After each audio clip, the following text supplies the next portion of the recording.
to center.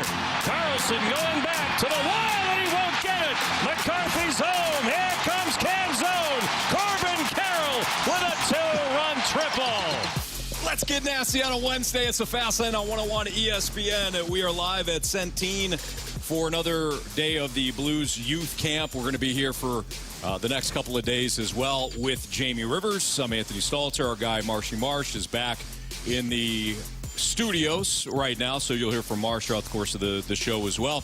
Cardinals getting ready to go against the Diamondbacks. It's the rubber match, unfortunately, today. Why do they call it a rubber match, Anthony? That's what I've always wondered. Like, why? We'll see. Back in Roman times. Yeah, they didn't have rubber. No, they did. No. Yeah, that's a misconception. No, they didn't. That's a misconception. A lot of Jamie. kids.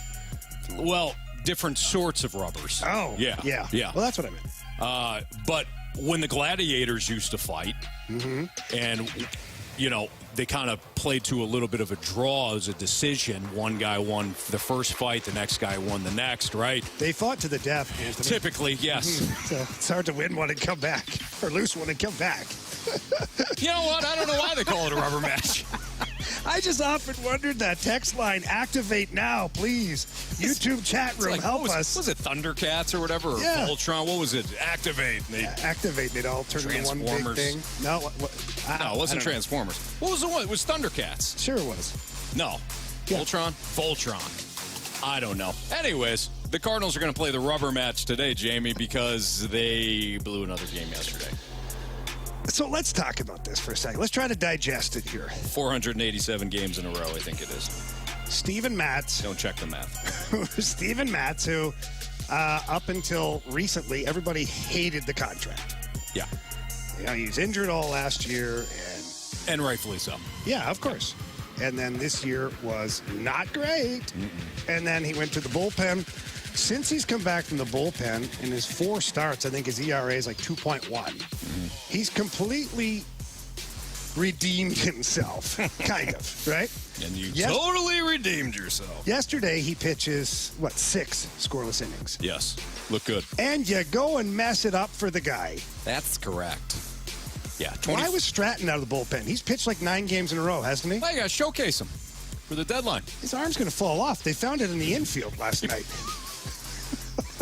Is this yours? Oh, yeah, there it is. I think I found this. Yeah, no, and they wouldn't be, and I'm joking, of course, they wouldn't be showing them off and showcase them because I think everybody in the world knows what Chris Stratton brings to the table. But yeah, Jamie, Derek Gould had this nugget for everybody last night. Total saves this season, 24. Blown saves this season, 24 for the Cardinals. So they've saved 24 games. They've blown 24 games this year. And DG, Derek Gould of the Post-Dispatch, covers the Cardinals. You know Derek Gould is absolute stud. This would be the Cardinals' record if instead of 24, they had as many blown saves as the Reds, 15, Brewers, 13, Pirates, 12, Cubs, 9. They are 45 and 57. Currently, 56-47 leads the division, a blown season. So, as Derek Gould kind of notes here, if you didn't blow every game, of course, it's unrealistic to not have a bullpen blow games. It just happens. But 24 is a massive number. If they don't blow that many games, Jamie, where are they? Are you second place? Are you in first? Let's not even get crazy here. Let's go and just say that they don't blow half of those games. Half of those games. So 24 divided by 2, Anthony's 12. 12, yeah. So you'd have 12 more wins. Where would that put you? Just out of curiosity. 12 more wins. 12 more wins. Does it get you close to 500? I would think so. You are right now still holding. You're 45 and 57 on the year. So you're 500. There you go. You're a 500 team. You're a 500 team. What are the Brewers at right now? The Brewers are at 56 and 46. Well, actually, hold on here. Because you'd have to add 12, but take away 12. Take away 12. So you'd be above 500. Yeah, you'd be way above 500. You'd be 12 games above 500. That's correct. I don't check the math on that. It puts you in the lead of the division. It scares me. It would put you, I believe, in first place. Worst case scenario, second place, couple games behind. Right. That's how much of a hindrance the bullpen has been for the Cardinals. I can't put it all in the pen, though. I mean, when your starters, I can put it on them for 24 games. You can, but when your starters are only going 5 innings and you're having to cover but that's every 4 team. innings. It's every team, Anthony. It's not every team. Okay. It's a lot of teams. It's 80% of the league is 5 or 6 and done. Sure, but how many of those instances happened in April? And how you're many just times, making up crap now. How many times you're only going 4 innings or 3 innings? I mean, Miles Michaelis had a horrific April. Steven Matz had a horrific April. I mean, Adam Wainwright didn't pitch until, May? When did he come back? And Adam Wainwright really struggled. You weren't pitching deep into games. I'm not saying it's all on the starters. I'm just not saying it's all in the bullpen. It's a collective issue with your pitching staff. Okay, but recently, since the first month of the season, it's been the bullpen. Yes, for the most part. But how much damage has already been done is my question. I know, but we'll never know that. And you've got bullpen arms. You had guys going on the Memphis train back and forth. You have enough guys. Zach Thompson's back down in Memphis. Why? Liberators in Memphis. Why? You could have used a lefty out of the pen last night. You don't have Cabrera because, you guys had philosophical differences. Hey, you used a lefty last night. Well, yeah, it just wasn't effective. And Genesis Cabrera, by the way, he only pitched 3 scoreless innings for the Blue Jays as they went on to win. So I know that he might have not gotten along, and maybe his approach to wanting a bigger role was not smooth or, even polite. But the guy can pitch. He can flat out pitch. Okay, but at some point, like we talked about yesterday, you have to build a team, right? And if Genesis Cabrera, and I don't know, I don't have any intimate details here. But if Genesis Cabrera was complaining about his role last year, he's complaining about his role this year. If the Cardinals did what they could to kind of at least be honest of what his role is going to be, well, then that's up to the player. I don't know how many times you've talked on these airwaves, Jamie, and I love when you do. When you're talking about find what the coach is looking for and mold yourself into that. Well, maybe Cabrera thought, man, this team needs a freaking starter. Why don't they give me a chance? Last time I checked, Genesis Cabrera is not Spencer Strider. Last time I checked, he's a Blue Jay, so it's irrelevant. Okay. What they needed was somebody out of the pen last night. But you're trying to build a team, right? And if this guy's going to be a problem, then now's the perfect time to figure out who's going to stay to help you win in 2024 and who needs to hit the road. Despite the bullpen issues, I actually think that in some ways, Jamie, and I've mentioned this before, this is a blessing in disguise. What is? Losing? Stop it. Okay, you lose in the first round again, Jamie. You lose in the first round. Do you know the playoff revenue we can make? You don't have an ace that we don't have to spend. You don't have a 1 or a 2, and you go into the postseason and you get bounced again. What are we talking about? We're complaining about the same stuff, and then the offseason occurs again, and it's like, well, we just need to fill some of these gaps. I'm with you. I'm with you. In some respects, I don't want to see the Cardinals lose. But sounds like. How is it going to change? No, well, I believe they could change it without having to lose. I really do.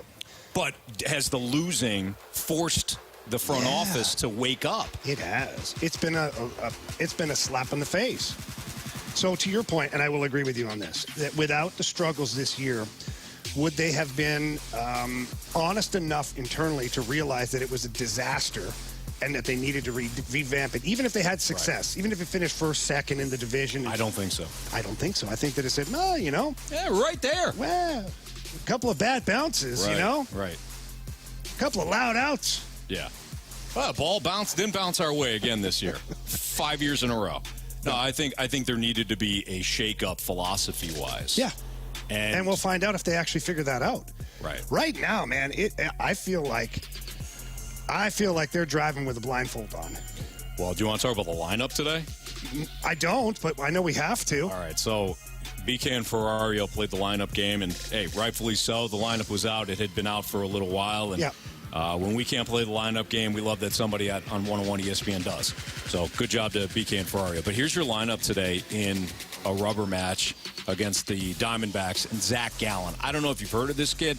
All-star performer for Arizona. He's been their ace. 11-4, a 3.18 ERA. The Cardinals are going to need somebody like him within their organization at some point. You know what I mean? If only they had him. Yeah. Donovan leading off at DH, Goldschmidt at first, and Sounds he's hitting good. second. Okay, Hey, no problem. let's go. You know that the Newt is going to be either third or fourth now because you're showcasing him. He's now the face of your Newt, your there it is. organization. So Newt in the 3-hole, and he's playing center today. Tyler O'Neill is your cleanup hitter. Ooh. I don't have a problem. We're getting with that. Arenado off his feet today. Yeah, we're getting Arenado off his feet. Nolan, He went 0 for last night. That son of a. you got to bench him. Yeah.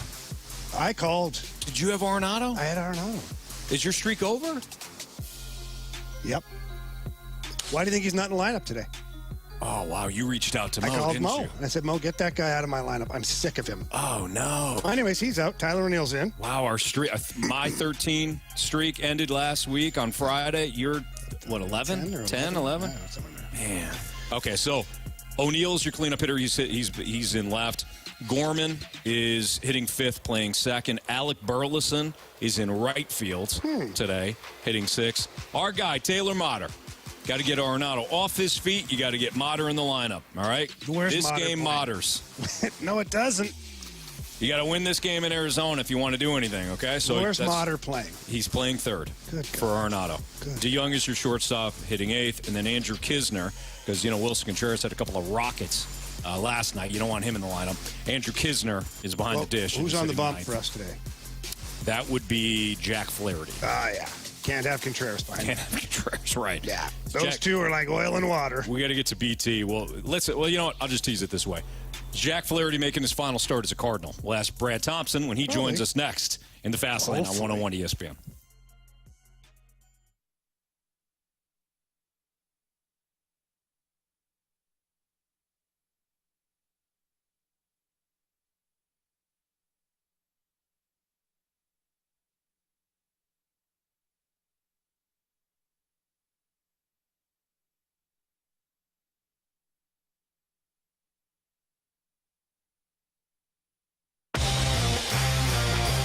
If you are right now in the market for replacement windows, please call my friends over at Window World.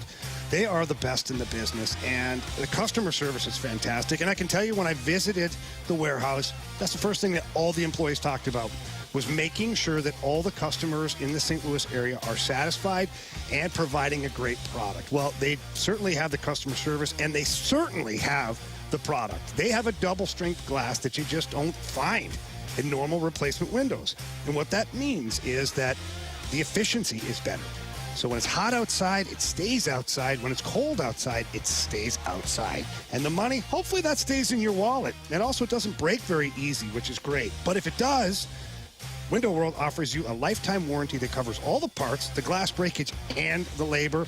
Oh, and don't forget that they're still offering 18 months, same as cash financing with approved credit. They're the best in the business for a reason, and I believe in them. And when you call them, tell them that Jamie Rivers sent you in there. That number's 314-993-1800. That's 314-993-1800, or look them up at windowworld.com.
It's the Fast Lane on 101 ESPN with Jamie Rivers. I'm Anthony Stalter, and let's head to our celebrity line. We're joined by our guy Brad Thompson ahead of today's rubber match between the Diamondbacks and the Cardinals.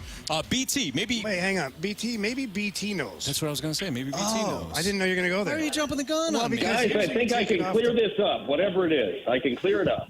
Yeah, BT, why do they call it a rubber match? Because Anthony had some really wacky things to say earlier. I went back to the Roman times, but realized they didn't have rubber. Jamie pointed that out. They never and then used I went rubber into back then. Yeah, I went into the gladiator thing. It's a rubber match, but they basically fought to the death. Yeah. So I had nothing, BT.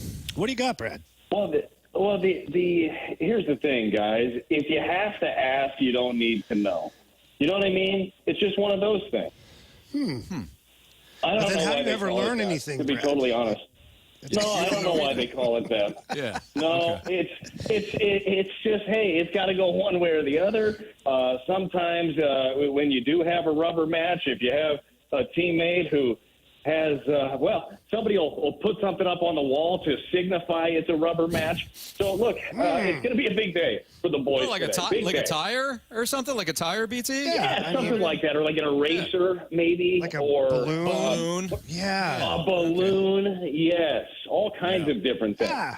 Play safe. Hey, Brad, your best guess on this, or maybe you have some knowledge and you know for sure.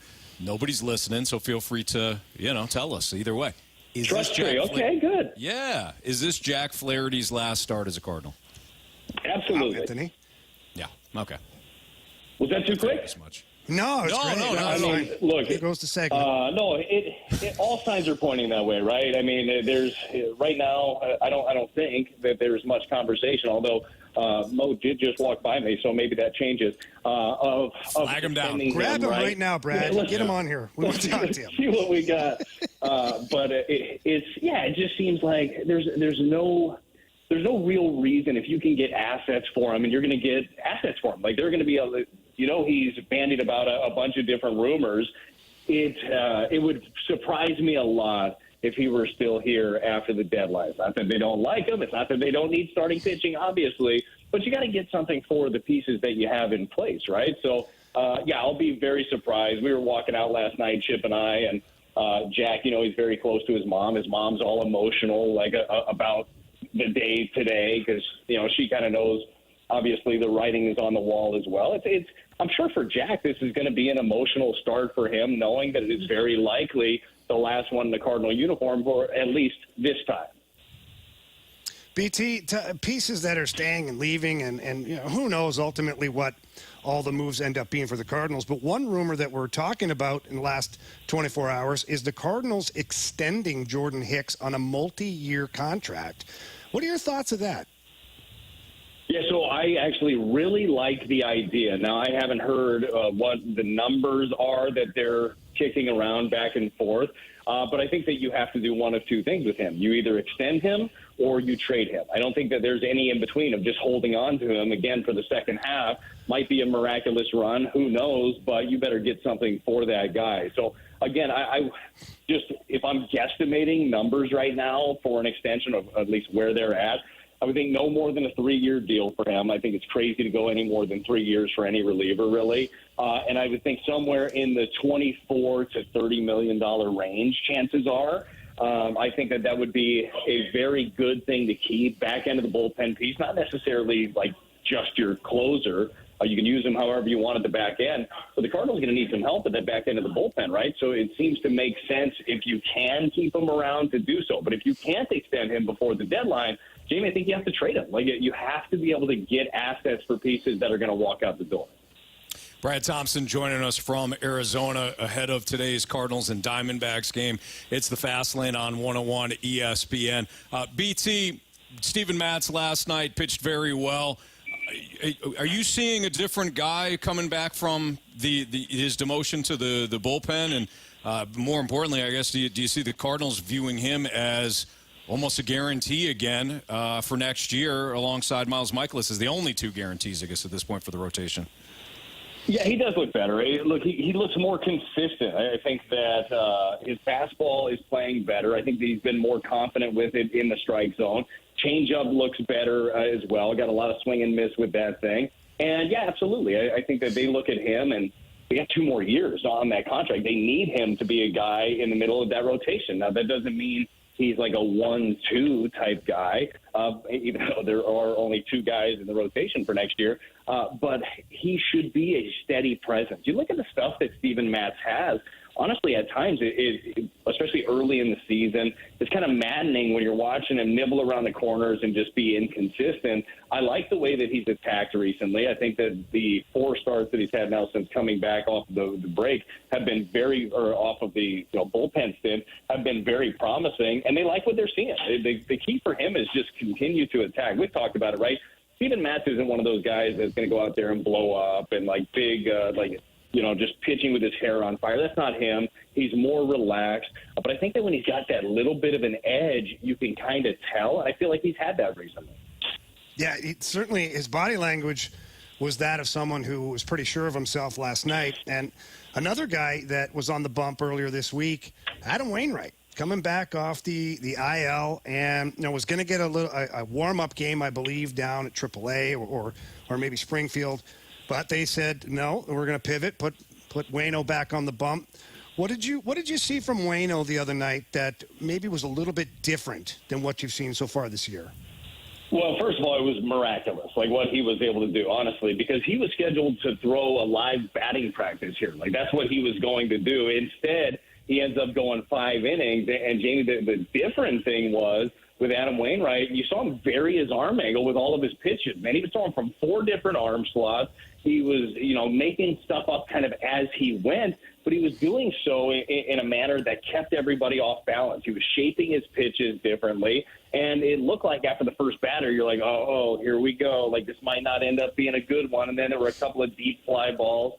But Adam Wainwright did what Adam Wainwright does better than a lot of guys in the big leagues. He pitches, and he got people off balance, and he made the most out of it. He was scheduled to go around 65 pitches, as you know, ended up going 76 to get through that 5th inning. Ultimately didn't end up getting win number 199, but the guy's unbelievable, man. The way that he can just kind of make things up and pivot and adjust in game, guys just aren't able to do that, especially young pitchers. BT, there was a report last night about actually there's a report a couple of days ago about Tyler O'Neill. When you look at Tyler O'Neill and his future with the Cardinals, Katie Wu said, well, maybe they're not so inclined to trade him because they won't get their return. So what would that mean for O'Neill's immediate future, the outfields? It would seem like trading Tyler O'Neill would be the smart thing, but it does make sense. You don't want to just give him up for nothing either. Yeah, no, I think that's the biggest key. Honestly, for this team's success right now, you'd rather have Tyler O'Neill on it. I mean, the guy has solidified some things in the outfield, does have an upside that we've seen in the past. And I think that's the biggest thing. It's not that they are not willing to or wouldn't want to trade Tyler O'Neill. It's that a guy that's coming off of the injuries that he's had in a short sprint before the trade deadline, you're not going to get anybody buying high off of him. So if you are inclined to trade him, it would almost make sense to keep him for the rest of the season. Fingers crossed that he stays healthy, he shows some productive things, and then you could ship him off in the offseason where you're not getting a team that just wants to buy low on somebody that could strike. Because you guys, I feel like, and again, I don't have looking around the corner. I don't have any examples of anybody who's left and had success. But you could easily see shipping off Tyler O'Neill, right? Then he goes to pick a team, any team, and then he's hitting mammoth home runs and making web gems and stealing bases.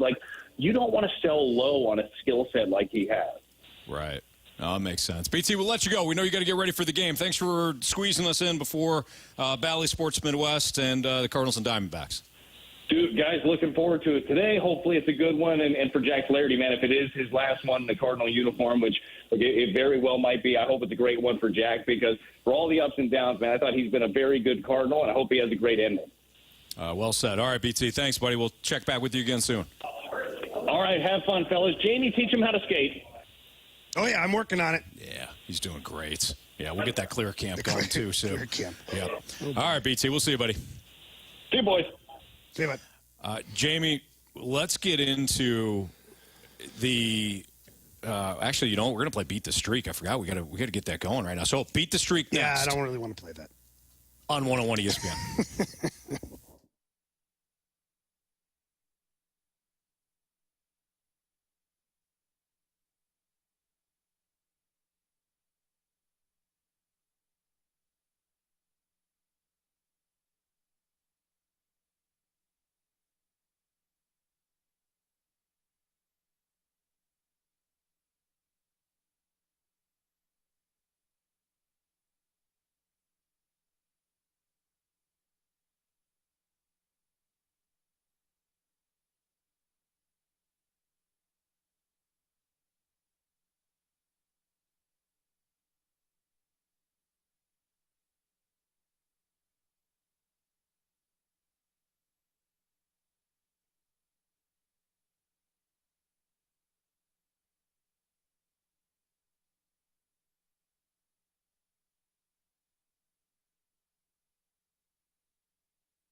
ESPN Sports Center.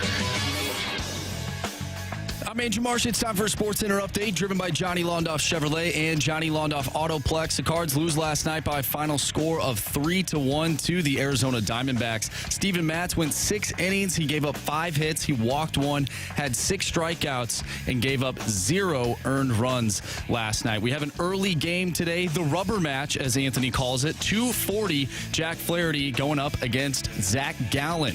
We'll keep you updated all day long as the Cards take on the D-backs in the desert. We have the Beat the Streak coming up next. I'm Andrew Marsh, and the Sports Center update is driven by Johnny Londoff. Find new roads and shop 24/7 at londoff.com and londoffautoplex.com. Are you kidding me?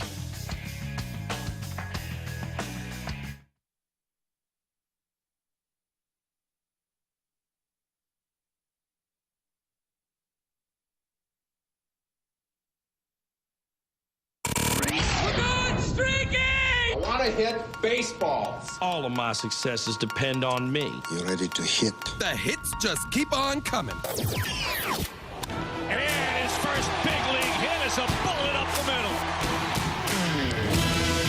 Live from Centene Community Ice Center for the Blues Youth Hockey Camp. It's the Fast Lane on 101 ESPN. Jamie Rivers, Anthony Stalter, Andrew Marsh back in our studios. Just heard him doing the Sports Center update.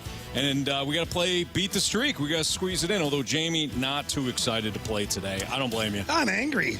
I feel like Nolan Arenado has a personal vendetta against me. He has been doing nothing but hit in recent weeks and whatnot. And then last night he just decides to put up a goose egg? Really? I heard it's because he doesn't like you, but I can't care. I can't confirm that. I don't care. I really don't care. At this point, I don't care. Okay. Yeah. That's why I benched him today. I called Mo because, I was carrying Mo's water. Sure. So figured I'd give him a call. Yeah, I don't blame you on that. Marsh, can you update our standings, please? Yeah, so, Jamie, you're at 0. Thanks a lot, Andrew. You're welcome. And actually, I wrote down that you had Nolan Gorman as a hit yesterday. I think you might have picked Nolan Arenado. Funny thing, Nolan Gorman also went 0-for-4. No, so it didn't. Either way. I had Gorman for a home run, and I had Arenado for a hit. I picked the Nolans yesterday. And they did you dirty. I remember you said specifically, I'm not going to double dip. I'm not going to double dip, which it didn't matter. It didn't matter. No. Not at all. All right, Marsh, go ahead. Sorry. Bringing that up. All right, so Anthony, you're at 1. Brennan is at 2, and I'm at 3. I'm leading the way. Nice job, Marsh. All right, well, without further ado, go for it, man. All right, so I was thinking about going with Nolan Arenado. He has good numbers against Zach Gallen. He's not in the lineup. Wilson Contreras, also good numbers in his few at-bats against Zach Gallen. He's not in the lineup either. I'm going to go with Ketel Marte. Oh, boy. Okay.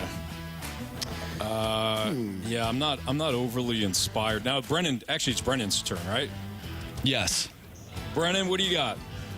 I'm going to stick with Donovan. He's been looking pretty good. He's not striking out a ton, and he's putting the ball in play. Yeah, that's a good call. Absolutely. All Is the lefty on the bump for Arizona? No, it's right. Zach Gallen's right. Zach Gallen, yep. My bad. I'm going to go with Corbin Carroll of the Arizona Diamondbacks. Really? Yeah. Rookie sensation? Came off the bench and pinch hit? Delivered quite the shot yesterday. Yeah, he did. Yep. He did, Anthony. Jamie, you're up. Yeah, boy, so many great players to pick from here. There's one toward the bottom of the lineup that's still available, Jamie. Old Matz sauce? That's correct. Has anybody picked Goldie yet? No. I'll go with Goldie. Okay. Oh, Yukon Goldie. Okay, Yukon Cornelius. I'm going RL Chalk, please. I like that. All right, so Jamie's got Yukon Cornelius, i.e. Paul Goldschmidt. I took Corbin Carroll. Brennan took Brendan Donovan. And Marsh, you went with Ketel Marte. So there you go. That's Beat the Streak here in the Fast Lane on 101 ESPN. Brendan, good luck. We'll talk to you again soon, hopefully. Thanks, guys. Let's go Birds. There you go. There you go. I like it. So if you're just joining us, you may have missed the lineup today. The lineup's a doozy. You got Brendan Donovan leading off. No, nothing strange there. He's hitting DH again because of the injury. Limits him in the field. Paul Goldschmidt hitting second, playing first. Lars Nootbaar hitting third, playing center field. Tyler O'Neill is your cleanup hitter, and he's playing left field. Nolan Gorman is hitting fifth, playing second base. Alec Burleson is hitting sixth and playing right field. Taylor Motter is in for Nolan Arenado. Arenado gets off his feet, so Taylor Motter is hitting 7th and playing third base. Paul DeJong is hitting 8th, playing short, and Andrew Kisner is behind the dish today for Kiz Daddy. Jack Flaherty, and he's hitting 9th. So the things that stand out, Nolan Arenado getting off his feet, okay, whatever. The one that really doesn't make... That was snarky. Well, the one that doesn't make sense is Jordan Walker. Well, the young man is tired, Anthony. Is he? Yeah. I would think he he's would 21 years old. He'd be tuckered out after playing all this ball. I would think he would need, I don't know, more reps out in the outfield. Mm-hmm. Yeah, no, it doesn't make sense at all. Maybe get, some good playing time before next year. I don't know. I'm thinking out loud, Jamie. Yeah. No, you're thinking properly, which is rare, but that hurts. Jordan Walker should be in I don't there. know why you had to be a jerk about it. Sorry, my bad. I just flowed. I don't feel like you're sorry. No, not at all, actually. But Jordan Walker, the young man, he needs the reps. You're right, Anthony. You're 100% right. This lineup to me, I said before, I've got something I want to say. Okay, yeah. About this lineup. You did say that. And here's my thoughts now. What do you got, kid? My thoughts are John Mozeliak and the Cardinals want to make it absolutely obvious that they're not making a playoff run this year. Okay. And hear me out. Okay, those are headlines. That's clickbait. Yeah. You'd probably click on that and go, "What the hell is he talking about?" I right? did actually click. I just clicked on You it. mentally clicked on it. I mentally clicked on it. Okay, good. You Thank sold me. Thank you. Now, if you could just subscribe here, Yeah. get your monthly mailer at the same time. Credit card. We take all forms of credit card. Take that. Yeah, Diners Club, whatever. No, but I think that with the 6-game run that they went on, people still kind of got confused a little bit. The 6-game run, and you were this many games against the Cubs left. And that. I think Mo is making a statement here, and Ollie, whoever's putting the lineup together. And I think they're like, you know what? No, there's no confusion here. We're playing this out. We're going to make some trades. This is not our year. Yeah. So that they don't muddy the waters by getting like 7 or 8 games back, and then people are like, ah. Do you think they would do that though? Do you think that that's how they would play that? I do. It's from a franchise that is not accustomed to being in this situation. Yeah. I think they want to make it, painfully clear that we are making some moves. We are looking ahead to 2024. If I got what you're saying correctly, Jamie, I feel like that would almost be like self-discipline. Like we don't want to be tempted by some sort of. And it's over now. Or make it clear to our fan base. One of the two. Yeah. Like if you get to 6-7 games, and Cardinal Nation, this is why they are what they are. They start to believe, and why wouldn't you? Mm-hmm. It's a crap division. We have a team that's kind of climbing up the charts here. Yeah. So, no, you're not going to have that team that's even close. So this makes it really easy for John Mozeliak to trade whoever he wants. Mm-hmm. Who's going to complain? Yeah. If you're 10, 11, 12, 13 games back from the Brewers, who the hell is going to complain? Right. Trade everybody. Now, he's not going to do that, but I think in my opinion, it makes it very clear, yeah, that this is the plan. If I were to, so we know about Jordan Hicks, and we're going to talk about Jordan Hicks later in the show too, because part of me is like, okay, I know there's the human element, and if Jordan Hicks has made it clear that he wants to be a Cardinal, trading him and telling him we'll re-sign you in the offseason, I know there's a little bit of something doesn't feel right there. I mean, it'd be beneficial for the Cardinals, but maybe Jordan Hicks kind of takes it the wrong way. I don't know, whatever. We'll talk about that a little bit later. But Jordan Hicks looks like he's going to get a long-term deal. And Tyler O'Neill, the Cardinals are on the fence because they don't know what the return is going to be. So Flaherty, Montgomery, Stratton, DeJong. If I were to set the over-under at 5. Carlson. Okay, so I think he's in play. 5.5. I think if O'Neill's not in play, I think Carlson is. If I set the total, and Marsh, you could play too. If I set the total at 5.5 for the number of Cardinals that are traded before the deadline, Genesis Cabrera I'm not including Genesis Cabrera. You're not one up. Why? Okay, fine. 6.5 then is my number. 6.5 if you want now to you're include exaggerating. Cabrera. It's either 5.5 without Cabrera or 6.5 with Cabrera. What do you like? Well, 6.5 for sure. Okay, 6.5. with Cabrera. Yeah. You're already up 1. Yeah, I am. So 6.5 is better than 5.5. Sure is. Anyways, 6.5. Yeah. You've already traded Cabrera, so you already got 1. Mm-hmm. You taking the over/under? Under. There's no way. There's no way. Well, Mo's not going to trade 4 other guys or 5 other guys. How could he? That would be meaning that he trades every single guy you just named. And Yes. I don't think that's going to happen. You'd have to trade 6 guys. Mm-hmm. I don't think it's going to happen. I will play the under, Anthony, and I will be sleeping like a baby knowing that. Marsh, what do you think? I think it's the under 2. I think they're when it comes down to deadline time, I think they might be a little too scared to move some pieces away. Little cold feet. I think you guys are right. And Marsh, I like the way that you said it too high, Anthony. I said it too high. You did the one thing that you talk about all the time. Can't set it too high. You have to set it to where it's a really tough decision. Yeah, it's a bad number. That was a bad number. I'm thinking like 4.5. 4.5. 4.5 with Cabrera. Yes. I think then you'd have to Montgomery, move 4 Flaherty, Stratton, and yeah, that's a good number, Jamie. You're welcome. That's a good number. I have Moonlight as an odds maker. You kind of threw me off with Carlson. I know. That's why I went 5.5. Anthony, you can't do that. I can't. No. I screwed up. Yep. That's all right. Again. Either way. All right. It's going to be interesting, that's for sure. Cardinals underway, 0-0, top of the first. They're facing former farmhand Zach Gallen.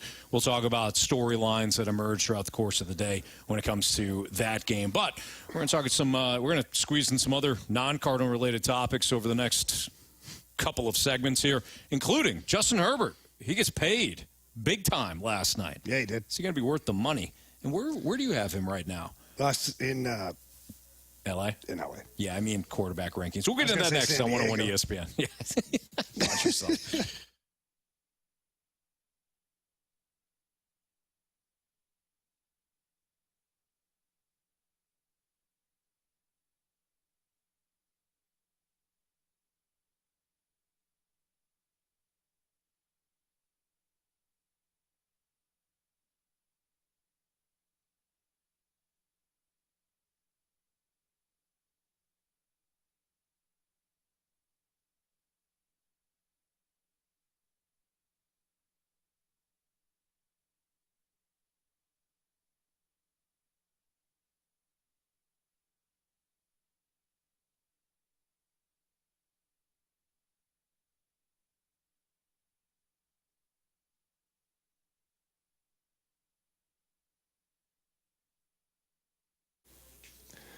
All right, St. Louis, listen up. If you're in the market right now to sell your home, or maybe your home is currently on the market and you haven't sold your home yet, it's not the time to trust any average agent with the sale of your home. You have to trust my great friend, Gloria Liu, with your home sold guaranteed realty. Here's why. Gloria already has the buyers. And it's crazy, right? But she does. She has a database with thousands of buyers that are ready, willing, and able to purchase your home. Going to create a higher demand, more traffic to your listing, all of the above, and hopefully at the end of the day, more money in your pocket. She's also mastered the art of selling homes with several different programs available. The one that I like is the guaranteed sales, where Gloria will sell your home at the agreed upon price, or she will buy it herself, and she guarantees all of that in handwriting. So please give her a call at 314-325-6888. Again, that number is 314-325-6888, or you can visit gloriahasthebuyers.com.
That kind of deal comes massive expectations. That's just the reality. When you're on a rookie contract, you can have, especially as a quarterback, you can have your ups and downs, and you haven't signed your second deal yet. But once you sign that second deal, there's expectations that come with it. And that's particularly the case at this position because of how much money they're making. And then, moving forward, it makes things a little more difficult to build the roster. I mean, that's just the reality of it. When the quarterback is taking up 17, 18, 19, 20%, even more than that, Lamar Jackson's deal is 24% in 2026. When you're taking up one player is taking up a quarter of your cap, that makes it very difficult to spend on other positions. And so you need to make really good deals. You need to draft well. And the most important thing is that when you have a quarterback making that much money, he has to be playing at an MVP level so that you can contend for championships.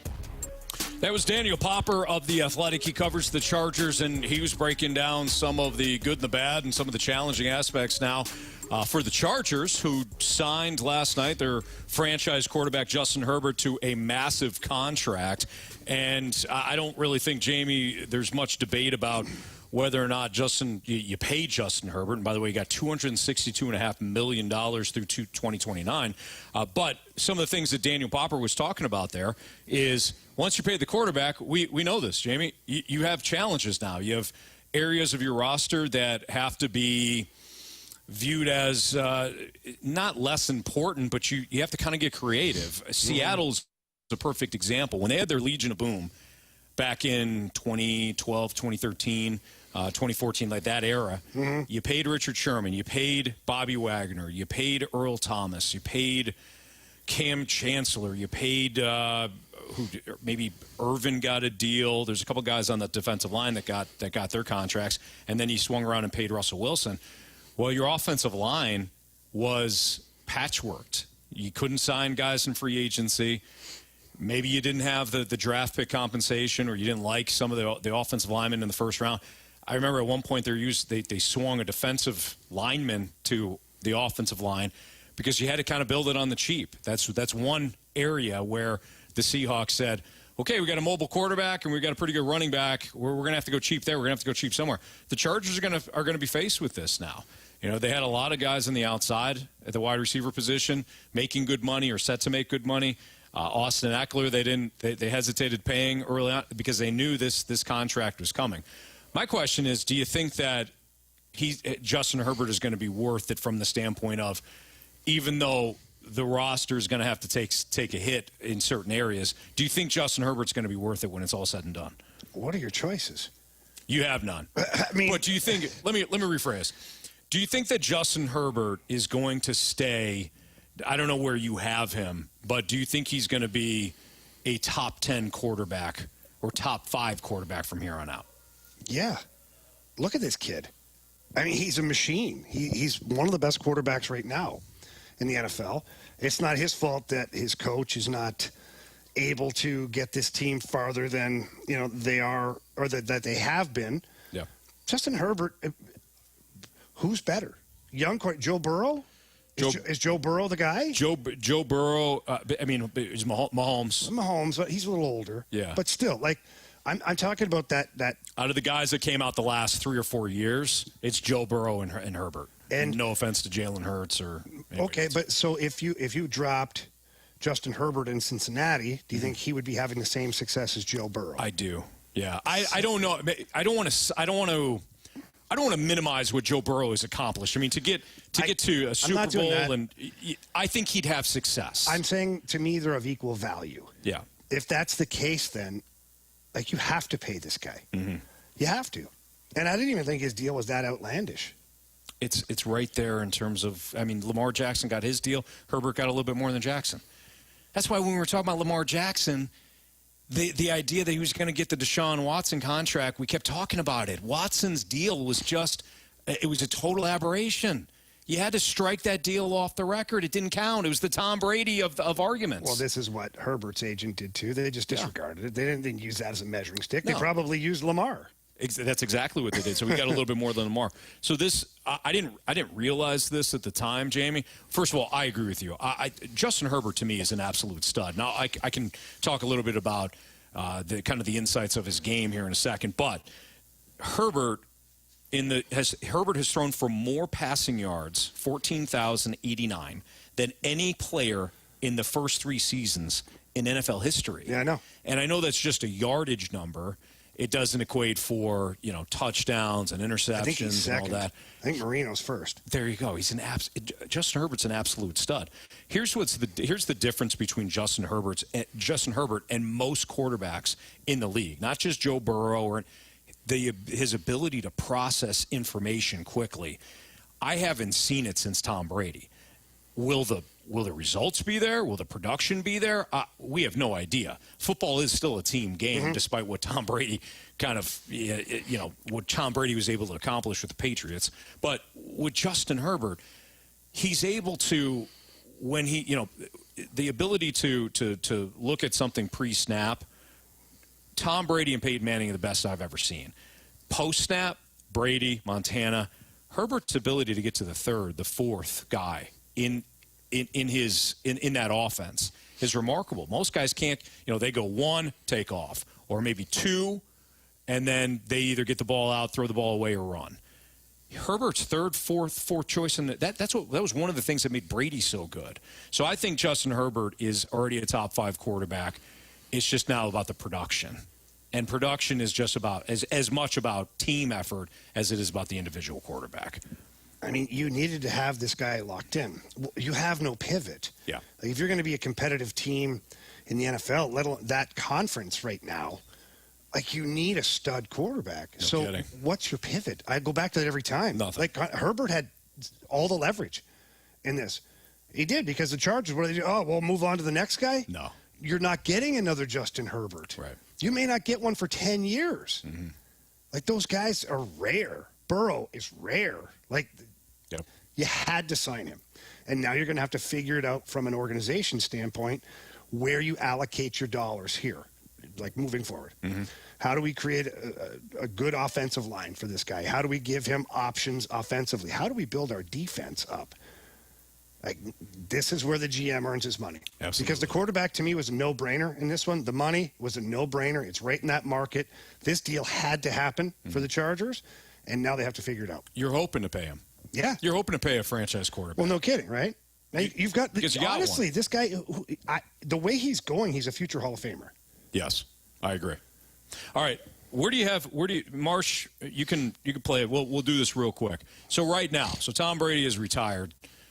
Where is he? Probably a Raider. Never know. Where do you guys have Herbert? Like, what's your pecking order overall in the league? Yeah. Ooh, Anthony, this is a fun game. Because for me, it's Mahomes number 1. Yeah. It's Burrow 2, and then I have Herbert over Josh Allen. I like Herbert's game more than I like Josh Allen's game. Okay, so I'm not talking about success and production. I'm talking about just if you isolate just the quarterback and what that quarterback is able to do. So we're completely ignoring Baker Mayfield. Yeah, I'm not going to put Shaky Bakey in there. If you want to, Jamie, my word, feel free to. Completely overlooking Kyler Murray, too? I wouldn't put Murray anywhere in the top 5 or 10. Yeah. Okay, that makes it easier. Mm-hmm. So I've got Mahomes. Good questions, though, Jamie. I appreciate it. Yeah. I don't know where Aaron Rodgers still fits into this. I think he's in my top 5 just because. But I've got Mahomes, Burrow, Herbert, Rodgers at 5, and then probably Allen at 4. That would be my top 5. That top 4, I like. My bias against Rodgers is preventing me from. I understand that. Having slating him 5, but I don't know if Jalen Hurts, after 1 year, is a top 5 quarterback right now. I think that would be. It's a tough call. I think I wouldn't have right now Jalen Hurts over Lamar, despite Jalen Hurts Lamar too. Having such a great year. Marsh, is your top 4 the same? Yeah, so I have Mahomes, Burrow, Herbert, Rodgers, Allen. That's my top 5, and then I have Lamar floating around 6. I try to, like you said, just look at the quarterback for who they are. Like, get rid of the team that they're on. Yeah. Because, obviously some teams are better than others, but Just from a skill set standpoint and how I think they're going to project over the rest of their career. I think that's my top 5. And then honorable mention, Lamar Jackson at 6. So Rodgers is 5 for you, said? Rodgers is 4 for me. I mean, he can still sling the ball. He can still throw that ball, Anthony. You have Rodgers over Josh Allen. Yeah, I do. Okay. All right. Strictly because Josh Allen needs to work on not turning the ball over. That's like a big thing for me. He turns the ball over too much. So you don't like your quarterback to turn the ball over? No, I don't. Wow. Okay. You're expecting a lot. Interesting. Yeah. My quarterback barely turns the ball over. That's all I'm saying. Yeah, Kirk Cousins protects that football better than most. Mm-hmm. Yeah. Mm-hmm. Is he going to pick up a first down when he needs one? I don't know. But he ain't going to turn the ball over, that's for sure, unless it's on downs. Is he going to quit on the team midway through the year? Oh, is that a dig at Mariota? I don't know, Anthony. Oh. Mariota's not my guy. You're barking up the wrong tree when it comes to Marcus Mariota. I mean, come on. Get out of here with that. I would have benched him midseason after the 5th time he cost the Falcons a game last year. He was their best option. He wasn't. He really wasn't. It's the Fast Lane on 101 at ESPN. What would get you to pay attention the rest of the way for the Cardinals? So post-deadline. Oh, I got one. I got one, too. Oh, I got one. That's next on 101 ESPN.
It's a fast lane on 101 at ESPN. I thought we were going to have a PSA from Janet. That maybe it played and we didn't hear it. Jamie, we're live at Centene Community Ice Center. Marsh, do you have that PSA from Janet? Did you panic at the goal line? Yeah, what happened here? No, I have the PSA. It's about a minute long.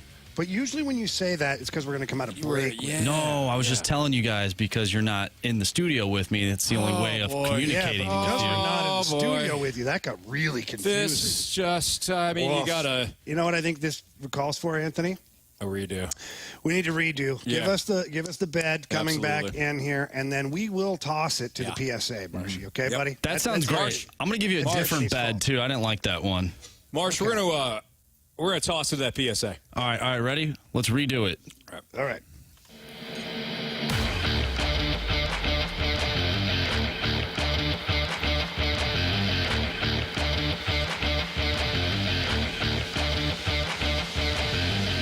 It's a fast lane on 101 at ESPN 304. Your time check is brought to you by Clarkson Jewelers, an officially licensed Rolex jeweler with Jamie Rivers. I'm Anthony Stalter. Our guy Marshy Marsh is back in the studios. Before we get to a PSA by Janet, want to let everybody know that Nolan Gorman touched some seats earlier in this game. 1-0 Cardinals over the Diamondbacks in the top of the second. Take that, Zach Gallen. This is why we traded you.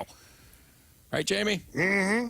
Let's hear a PSA from him and that Alcantara guy. Janet. We don't have him. That guy's been terrible this year. Go ahead, Marsh. Let's play that Janet PSA.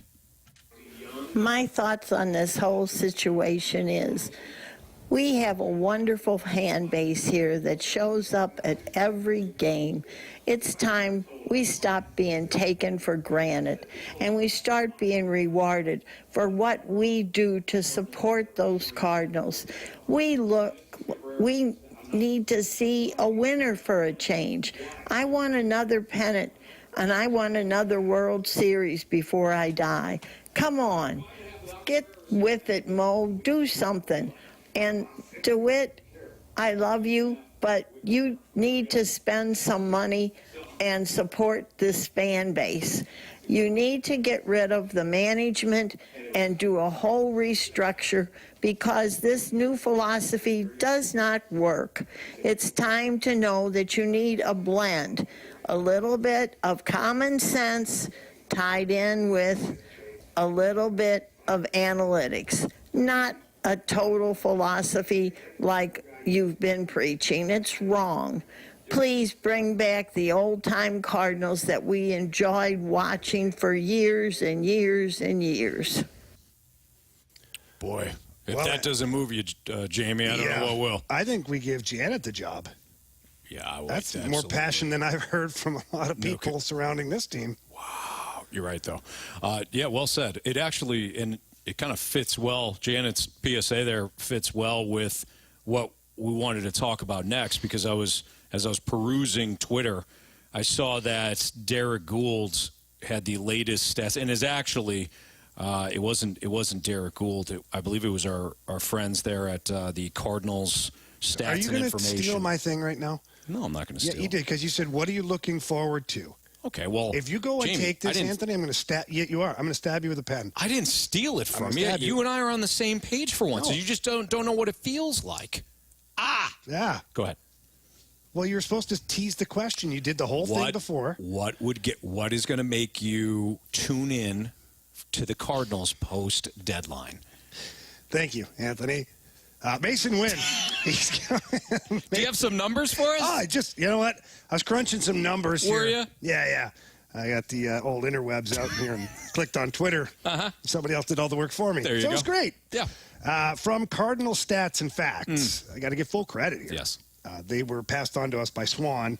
And in the last 10 games for Mason Wynn, he is slashing .457, .510, .913, with an OPS of 1,423. It's unbelievable. 246 WRC plus, 4 home runs and 12 extra base hits. The guy's a freaking machine right now.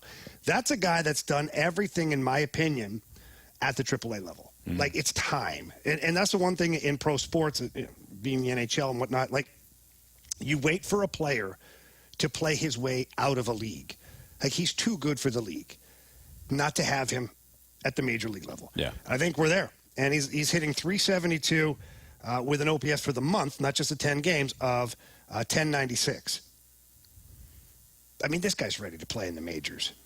Can we go back to the one statistic specifically? Which one? They're all eye popping. Yeah. The statistic that I usually reference, WRC plus. Yeah. Jamie, average, major league average is 100. Yeah. He's at 246. So Mason Wynn is at 246 over his last 10 games. He is 146 percentage points higher than average for WRC plus, which is park adjusted. How good are you at creating runs for your team? Yeah. It could be home runs, it could be doubles, it could be RBI, it could be runs scored, it could be stolen bases. It's an all-encompassing metric. It's why I like it the most. 246 is his WRC plus. It's remarkable. To Janet's point, it's insulting to this fan base if you don't bring up Mason Wynn after the All-Star break, after the deadline. Excuse me. You got to stop the wait and see. Yeah. The be patient has to be altered here, because this guy, he's kicking the front door in right now. Mm-hmm. I don't even know another team that wouldn't give him a chance. Even a team that has a shortstop right now that's an 8-year contract would find a spot for him. Second base, outfield, whatever. Right. They'd find a spot for him. So the Cardinals have to find a spot for him. By the way, I was watching highlights last night from Memphis. Mm-hmm. He made another incredible defensive play. Yes, he did. He shifted over to his left, grabbed the ball, and then he throws an absolute heater to first base to get the guy. So it's not just like you're bringing up an offensive bat. This guy can play, too, right, defensively. Jamie, to your point about the other teams, if you go back a year ago, the Orioles were a fringe wild card team. You could tell they were exciting, probably not ready quite yet. They had at one point brought up Gunnar Henderson, who is now hitting at the top of their lineup. This year, they brought up Jordan Westberg and Colton Cowser, two of their top guys. In the middle of a divisional race, they brought these guys up. Why did they do that, Anthony? Oh, because they're good. They believe in their farm system. And it was time. Yes. Show you another example. The Giants, who are a wild card contender, have brought up Patrick Bailey this year, Blake Sable this year. They just called up Marco Luciano, their top overall position player prospect. Harrison is their top pitching prospect. Luciano, he's 21 years old. This is only a couple of weeks after they brought up Matos, who was their other top prospect. They also brought up Brett Wisely and Casey Schmidt, who's kind of been all over their infield, and he has been playing short for them before Luciano came up.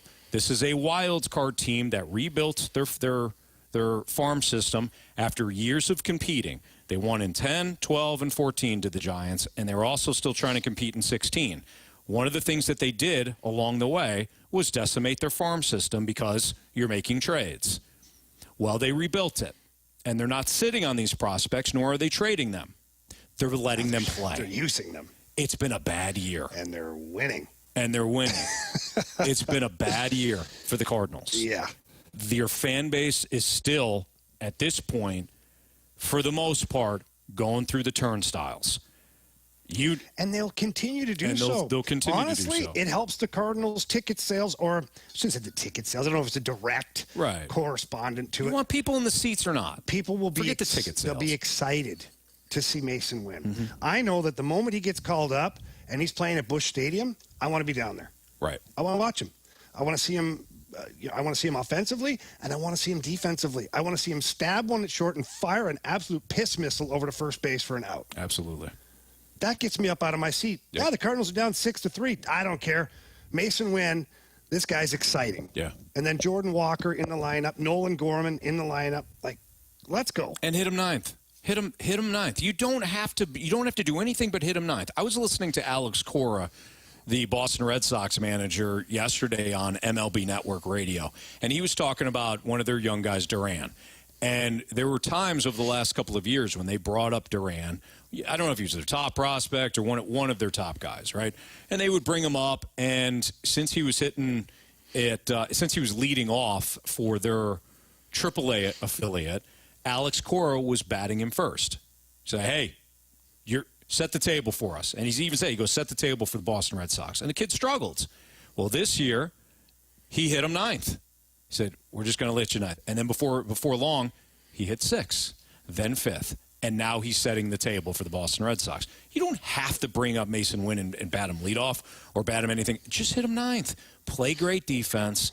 Get your taste, because you're going to be our shortstop next year. And that's it. Leave it at that. The Cardinals can do this in the post-deadline, run here. And I don't know what it's going to look like in terms of wins and losses.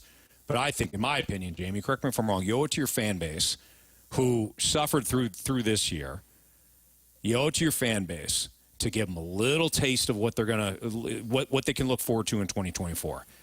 If it's just going to be Andrew Suarez and Taylor Motter and all these guys, forget it. I'll recommend Cardinals fans don't even show up. Yeah.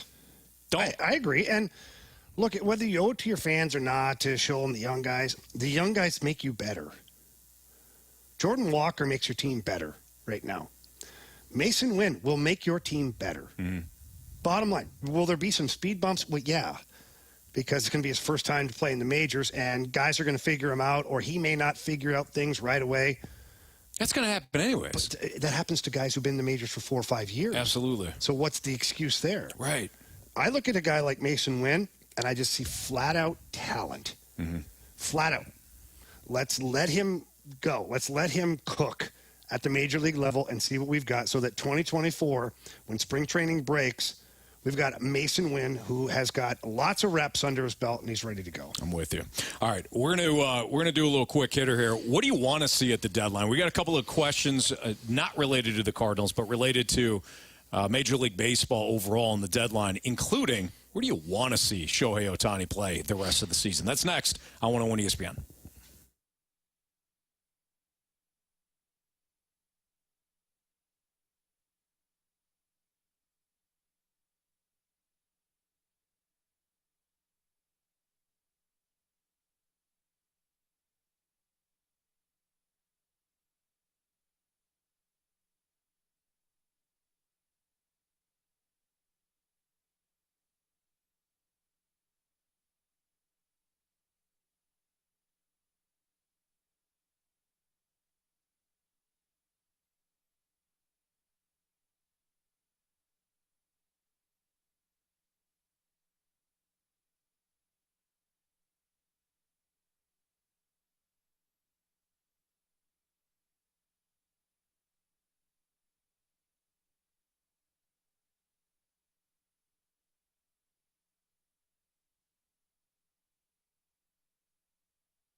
I love Auto Centers Nissan Herculaneum. I've recommended Auto Centers to a lot of friends and family. In fact, some coworkers have reached out to me and have asked me, hey, what do you think about Auto Centers Nissan Herculaneum? What do you think about working with them? And I rave about them. I really enjoy just going down to the dealership. We have purchased our last few cars from Auto Centers Nissan Herculaneum. Right now we're driving a new Nissan Pathfinder. It's got the third row. It fits what we're looking for right now in our households. We love it. We love the third row because we've got the various stages of car seats right now with the 3 kiddos, and it's got plenty of room. But if I've driven Nissan Altimas, Rogues.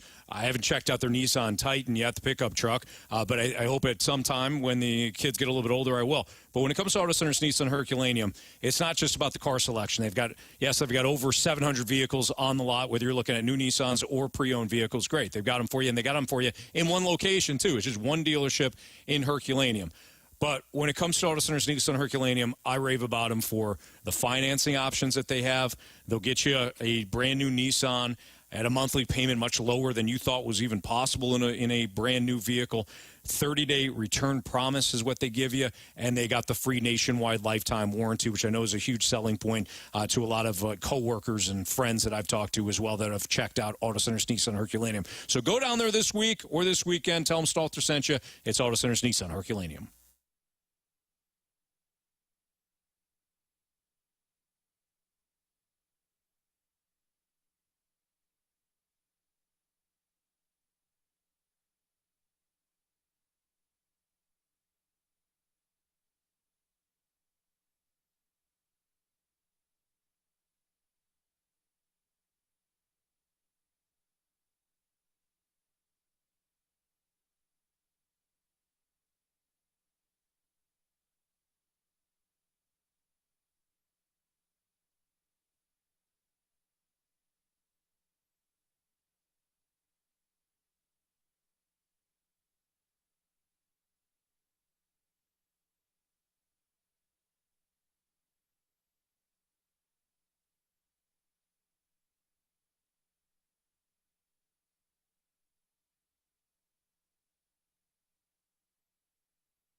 want to see at the deadline?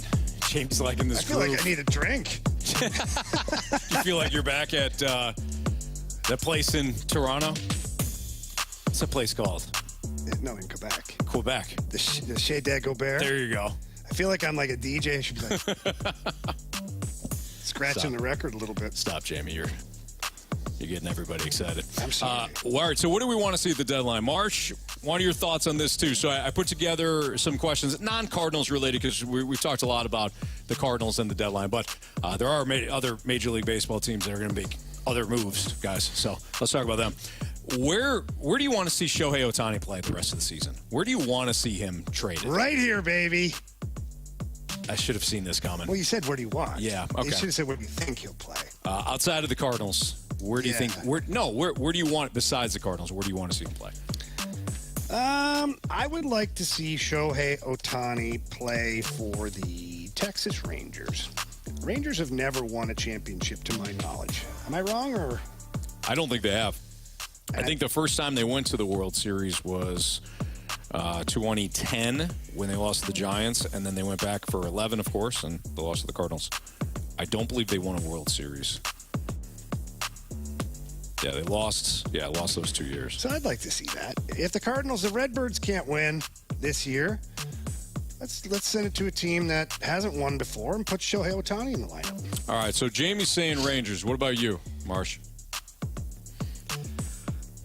Yeah, honestly, I'd like to see him stay with the Angels and then go on a run and make the wild card. Who? If that's an option.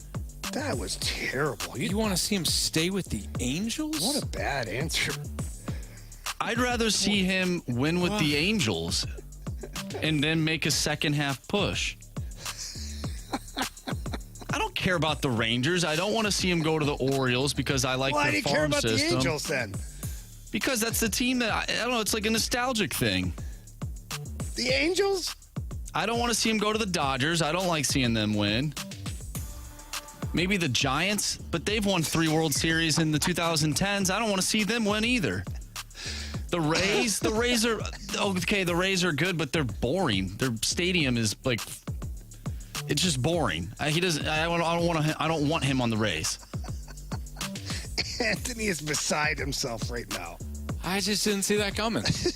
All right, I want to see the Toronto Blue Jays get Shohei Ohtani. Okay. Blue Jays. Let's play ball. Yeah, let's play. Yeah. Shohei Ohtani and that we've talked about other lineups that he can go to. How about a top of the lineup that features guys like Bo Bichette and Vladimir Guerrero and Matt Chapman, Shohei Ohtani. That would be fun. They need some pitching. I don't know what Alek Manoah is going to be when it's all said and done, but they've got some guys that are starting to turn around, and Hyun-Jin Ryu should be back with them at some point. I want to see him go to a team that is currently on the outside looking at. Like, the Braves would be fun, but the Braves, like, that would almost be just an embarrassment of riches. You know? I want to see him go to a team that, as of right now, isn't a division leader, but it would shake up the landscape of the postseason. Like, he goes to the Blue Jays, all of a sudden you're like, oh, crap. I don't want to see them in a short series, you know? That's what I want. I get behind that. Yeah. Why can't the Angels be buyers at the deadline? They're only 3.5 out of a wild card spot. They're 3.5 behind those Toronto Blue Jays you just mentioned. Yeah, good call. No, we haven't seen Shohei with the Angels yet, so that's... Sorry for trying to change things up. You're not, though. You're not changing anything. I'm changing the thought process. You're not changing a damn thing. I'm changing the thought process of this segment. All right. My Momsy up in Canada, Mama Rivers, is listening currently. Mom, how are you? Good to see you. I guess you can see me. I can't see you. She says, yes, Blue Jays. Yeah, there you go, Mama Rivers. There we go. You're getting Ohtani, Mom. Yes. All right. What would be the more fun fire sale, Padres or Mets? Oh, I think the Mets. Do you? I was saying Padres. Well, the reason I say the Mets is because I want to see Steve Cohen just like bury a bottle of bourbon and just trade everybody. Even the ones that don't make any sense at all. Like his young players that are locked up, he trades them too.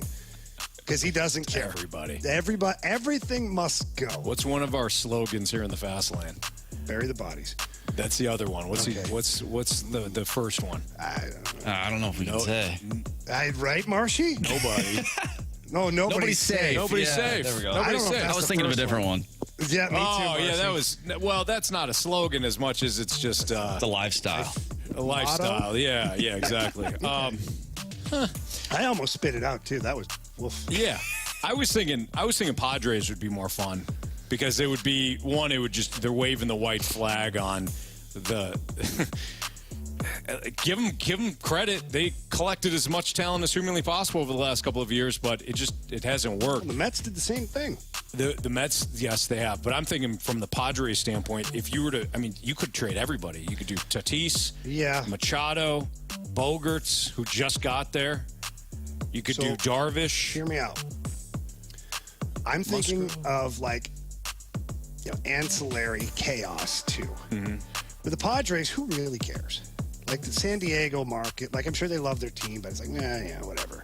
San Diego. It would shake up the deadline, though. But when you think of the Mets liquidating in New York and Verlander, Scherzer, Lindor, you go down Alonso. Flock of seagulls. Oh, big, strong guy, too. Right. The media, the chaos surrounding that franchise would be epic. It would be interesting. And it would also lead to an interesting offseason, too, because it's not like he's going to go the cheap route now. Oh, no, he just re-signs. Not re-sign, but he would just sign more guys. He'd probably carry half the salaries of the guys that he's still pissed off at to get rid of them. His payroll will be like $500 million next year. And half of it's playing for some other team. All right, Marsh. How about you? I think I'm in agreement with the Mets. That's just, it's too good to not happen, right? Just some chaos in New York. Like you guys said, no one cares about the Padres. No one cares about the Padres. If you would put Tatis and Soto and Bogarts and Machado and you could completely reshape the landscape. You're not wrong, Anthony. I think it's interesting. I just don't think it would have the chaos. You're not wrong with from an actual roster standpoint. But you think it'd be fun because of Cohen. I just think of the whole drama with Cohen being in New York and just fire sale. I view that as the guy that's walking away from the burning building. Right. That meme. The Joker. All right. The Padres said they will likely be buyers at the deadline, according to Ken Rosenthal. They kind of have to be. And we kind of thought about that. Jamie threw that out there, yesterday or a couple of days ago? Out there for sure. By the way, the Cardinals just took a 2-0 lead with Brendan Donovan just squeezing in at home plate, kind of a bang-bang play. They had a couple of runners on. Didn't look like they were going to score, but Donovan comes through. So 2-0 now heading to the bottom of the third in Arizona. It's early. Which surprise player do you think, Marsh, could be dealt at the deadline? You could go first. What surprise player? So maybe somebody that we've talked about, but maybe not at any great length. Surprise. But Anthony, this is a real curveball. You could go with Verlander. Verlander's kind of been discussed. You think he'd be dealt? Well, I do. It's only a 2-year contract, right? Mm-hmm. It's not a long-term deal for obvious reasons. The guy's 40 years old already. The Blue Jays, speaking of the Blue Jays, they have shown interest in him the last couple of times that he's been a free agent. He just hasn't. I don't think he wants gone to go there. to Toronto, though. That's the problem. I don't think he does either. But you want to not pitch in the postseason, Justin, or you want to go up to Toronto and have a chance to make some noise with Shohei Ohtani? Yeah, I'm trying to find a surprise player, but anybody I'm thinking about is on a contending team. They're not going to get rid of a guy that's worth anything. Well, I think Marsh kind of threw out the biggest surprise, which would be that Shohei Ohtani is not traded at the deadline. In fact, Marsh just wants to see it. Yeah, the nostalgic Angels. Yeah. They're 7-3 in their last 10 games. They have a 2-game win streak. Their plus-minus differential is plus 19 right now. They're playing Detroit right now. They can easily get back into this race. They're only 3.5 games out. All right. Do you have a surprise player before we move on? I mean, it's tough. Like, you look at a lot of these teams. I'm looking at the American League right now. Like, Cleveland is only, a few games out? Yeah, they're 2 games out. The question is for me, are they willing to deal Shane Bieber, or are they going to go He's for hurt. the right? He's on the 60-day IL, so no team's going to trade for him.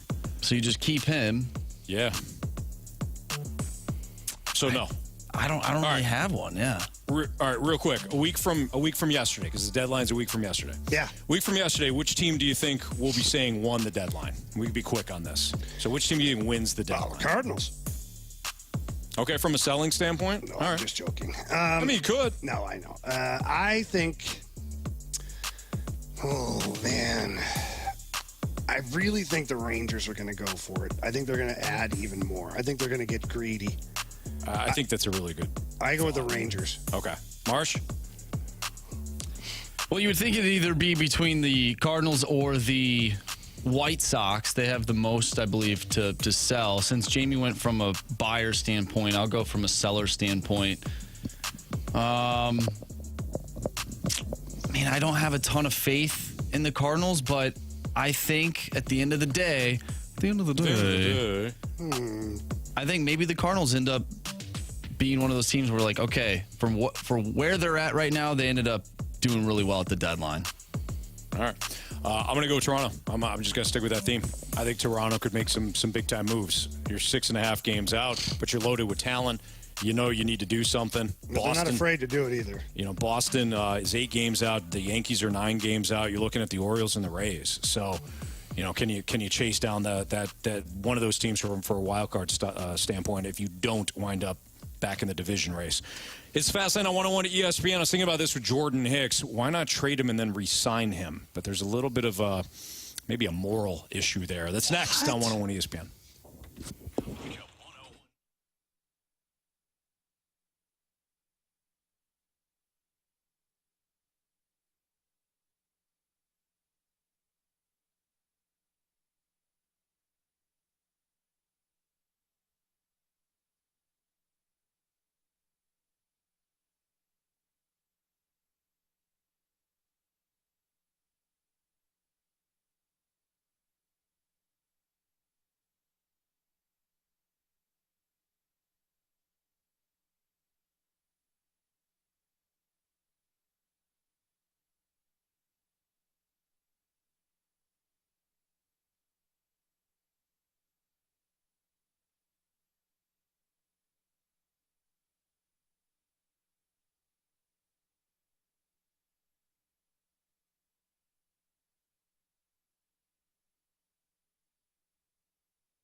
Let me talk to you a little bit about car insurance, home insurance, and I want to talk to you about Tracy Bibb and the Bibb Agency, because we all have our insurance policies and we got different companies that we use, but how many of these people do you actually know who they are? You call the 1-800 number, you're not sure who you're talking with, and if for some reason you have to call them back later on in the day, you get somebody different, you have to re-explain everything all over again.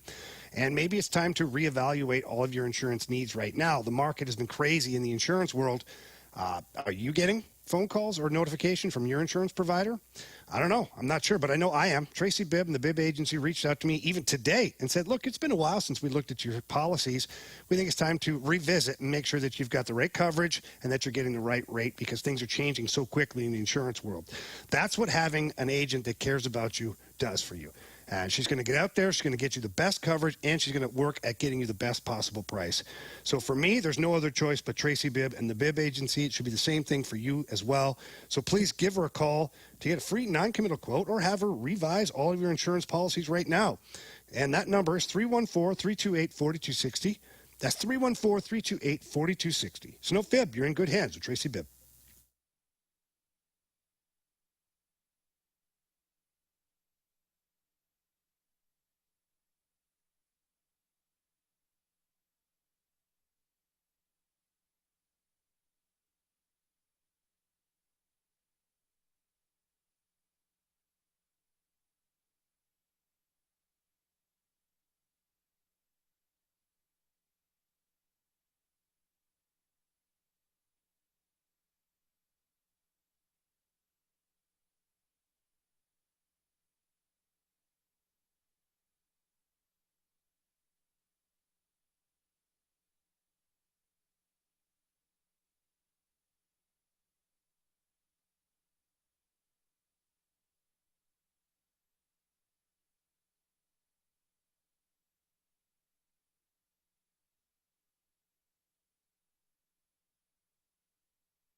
.101 ESPN Sports Center.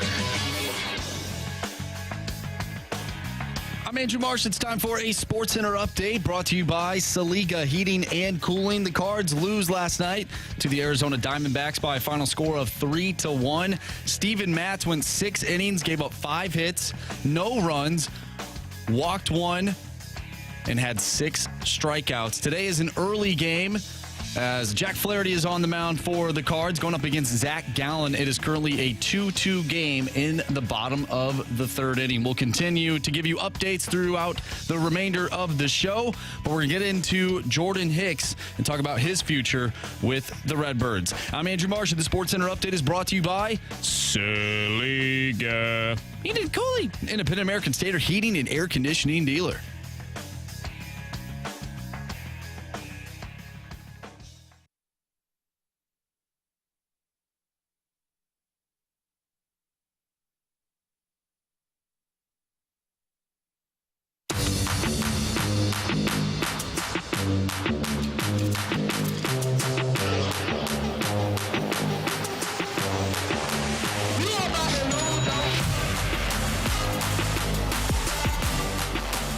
Live from Stentine Community Ice Center for the Blues Youth Hockey Camp. I'm Anthony Stalter alongside Jamie Rivers. Jack Flaherty not too happy as he walks off the field at Chase Field. That's because it is now tied in Arizona 2-2 as they head to the top of the 4th. Tyler O'Neill, not a routine play, but one that's got to be made. Had the ball go over his head. It's a routine play for a Gold Glover, Anthony. Sorry. He got some leather on it. If you can touch it, you can catch it, right? Jerry Rice said that. Yeah. Yeah, Jerry Rice. He did say that. You're right. One of the best to ever do it. Yeah, well, you know what? Tyler O'Neill wants to be the best, too. That's true. That's a good point. So Tyler O'Neill, we'll just call it a misplay, over his head, gets some leather on the ball, but he goes to the wall. That was when it was 2-0 Cardinals at the time. Well, Christian Walker sack fly made it 2-1, and then it was a Canzoni single to center that scored Carroll, and it's now 2-2 again, heading to the top of the 4th as the Cardinals and Diamondbacks play their series finale. I don't know if we're going to see Jordan Hicks tonight, Jamie, but Jordan Hicks, according to Katie Wu, Looks like the Cardinals, according to her sources, the Cardinals and Jordan Hicks are nearing a multi-year agreement to keep Jordan Hicks, who's a free agent here in St. Louis. My question is this, Jamie. Why don't you do the Aroldis Chapman thing? I thought you were going to say Geraldo Rivera. No. I don't know why. Wasn't going that route. I know. I don't know how we'd get it back to Jordan Hicks, Jamie, but that would have been a challenge. I don't know why. My brain was like, yeah, he's going to say Geraldo Rivera. No, definitely not. Okay. So Aroldis Chapman, when he was with the Yankees, it was not a secret that he wanted to return to New York, but the Yankees were not competitive that year. At least they weren't, that into a playoff spot. So they went to him and said, look, we'd love to re-sign you in the offseason. However, it's in our best interest to trade you at the deadline because the market for closers is always going to be rich, So they traded him to the Cubs as a part of a deal that got him Gleyber Torres, and then they turned around and gave Aroldis Chapman a buttload of money in free agency, just as they said they would. There is a moral question to this, Jamie, where it's Jordan Hicks if he doesn't want to be dealt, and he's saying, hey, all I want to be is a Cardinal. That's it. I just want to play for the Cardinals. There's a moral dilemma, and you're taking a risk that what you moral trade dilemma? him. Just out of curiosity. Well, I'd like to understand maybe not a moral dilemma. A human. How about the human element? Why? Because if he says to you, I don't want to be dealt. Who cares? Too and bad. Then you just risk not re-signing him? No, you just tell him flat out. Here's the deal. We want you back here with the birds on the bat. Yeah. We're going to take advantage of the situation to go build up this team so that next year pitching in important games. I'm with you, but what if he says to you, if you trade me, I'm not re-signing with you? Well, then I'd say go chase yourself. We can find another damn closer. That's kind of where I'm at. Why would you not use this opportunity to trade him to a team that will fork over? Gleyber Torres. I know Hicks is not Chapman, and I'm talking about prime Chapman. Bite your tongue. He's not. Not anywhere close. But for a closer, you're going to get something significant. You may not get a top prospect in somebody's organization, but if you were to package up a deal, let's say Flaherty and Hicks or Montgomery and Hicks, you're going to get a starter that will slide into your rotation for the rest of this year. Who closes out games for you, Anthony? Oh, I don't care. What? This year you're talking about? Yeah. I don't care. You. It better not be me. My shoulder is not in good You're going to shape. be below hitting speed. That's all I know. And then I got a starter for next year. It's true. Who close? Where's Ryan Helsley? Where's the ghost of Ryan Helsley? When he comes off the 60-day IL, you just, okay, here you go. Gallegos can close for you? He's not. Anthony, he won't be back this year. Just wrap your brain around the fact that you will not see Ryan Helsley back this year. Oh, you'll see him back this year for one game. In Memphis. No. Well, they're not going to bring him right up. So you and I are on the same page here. Trade him regardless. I don't care what he wants. All right, I'm with you. I'm not being a jerk, but I guess I am. Hey, Jordan, you don't get to dictate everything. We need pitching. You don't Starting get to dictate pitching. What the hell happens here? Right. We've already told you we want you back next year. We'd gladly sign you to an extended deal, 2-year deal, 3-year deal starting next year. Yeah. But we're going to go get some assets for you, man. Mm-hmm. So that you're not alone on an island here. Yeah. That's my thoughts. I like it. Again, Doesn't Cardinals. sound like it. I actually do. I'm with you on that. I expected more energy out of you. Well, no, but the way that you came at this fiery. Like, I don't care. I was hoping you'd match it. You made me realize I don't care either. Well, I don't care in a good way. Like, it's not like I just don't care. I don't care what he thinks. It's best for the Cardinals. Yeah, it's the best for the Cardinals to trade him and then just re-sign him in the office. Hey, how bad do you want to play here? If you want to play here, we're gonna give you a multi-year deal. Yeah, and we're also going to get something significant for you at the deadline. And by the way, you're going to have an opportunity to compete for the rest of the year. We'll see you in 2 months, Jordan. Like, sorry, but we're going to get something for you. Then you trade him to the Rockies. No, the Rockies. Sorry. That was the best offer. It's the Fast Line on 101 ESPN. Which players have the most riding on the 2023 NFL season? And how much would you have Justin Herbert at the top of the list because he just signed the big deal? I actually wouldn't. No. That's next on 101 ESPN. Not even close. Apparently Jamie wouldn't either.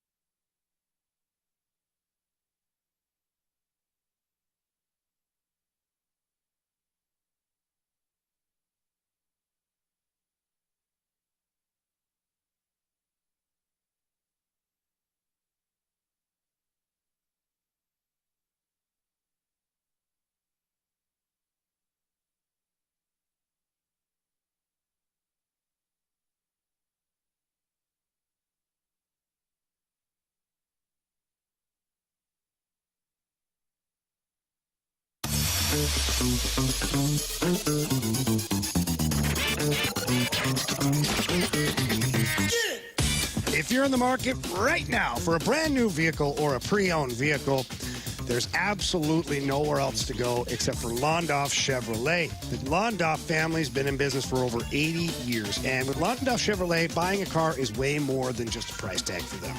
They want you and your family to have an incredible experience so that you are customers for life. And quite honestly, they treat you like you're part of their family.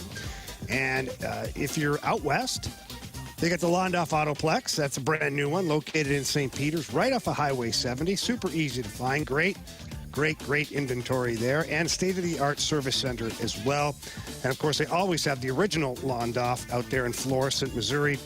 State-of-the-art facility as well. And walk into either place and tell them Jamie Rivers sent you. Tell them what you're looking for. They're going to make sure that you get a great vehicle, and you're going to get great service, and they're going to give you the best possible price that they can. Why? Because they take care of all of their customers. So please take the moment to get out there and see them in person. But if you can't get there in person, get there online at Londoff.com or LondoffAutoplex.com. Are you kidding me? Johnny Londoff Chevrolet.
It's the Fast Lane on 101 to ESPN. Jamie Rivers, Anthony Stalter, Andrew Marsh back in the studios. Bill Barnwell wrote about this for ESPN.com.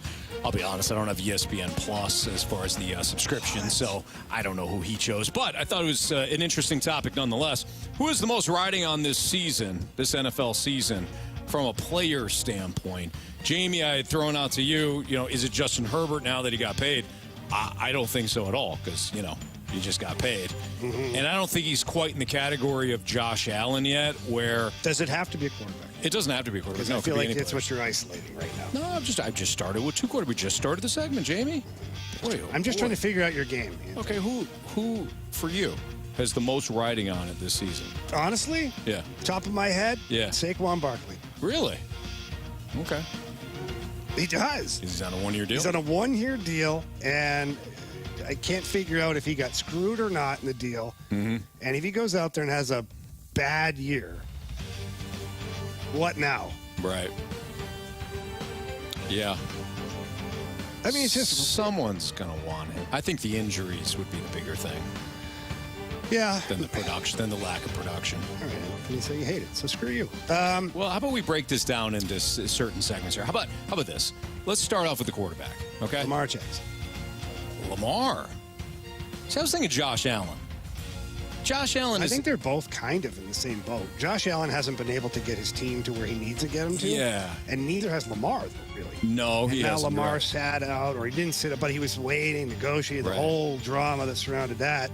Banged up again last year. I feel like he needs to do something, especially with that big contract attached to it. Yeah. Okay. I could see it. For me, it's Josh Allen because, like you said, he's yet to get his team over the hump. Joe Burrow got the Bengals to a Super Bowl and then back to the AFC title game, and they were 1 quarter away from going back to the Super Bowl. So Joe Burrow has already got, there's no doubters there for Joe Burrow, right? Justin Herbert just made the playoffs last year as a historic collapse in the postseason for them. Not all his fault, not really his fault at all, quite frankly. But when it comes to Josh Allen, you had the dig stuff at the end of last year in the postseason. You had dig stuff this offseason. I feel like they're kind of backsliding. This is a big year for the Bills. So I'm going to say Josh Allen. What about you, Marsh? What quarterback?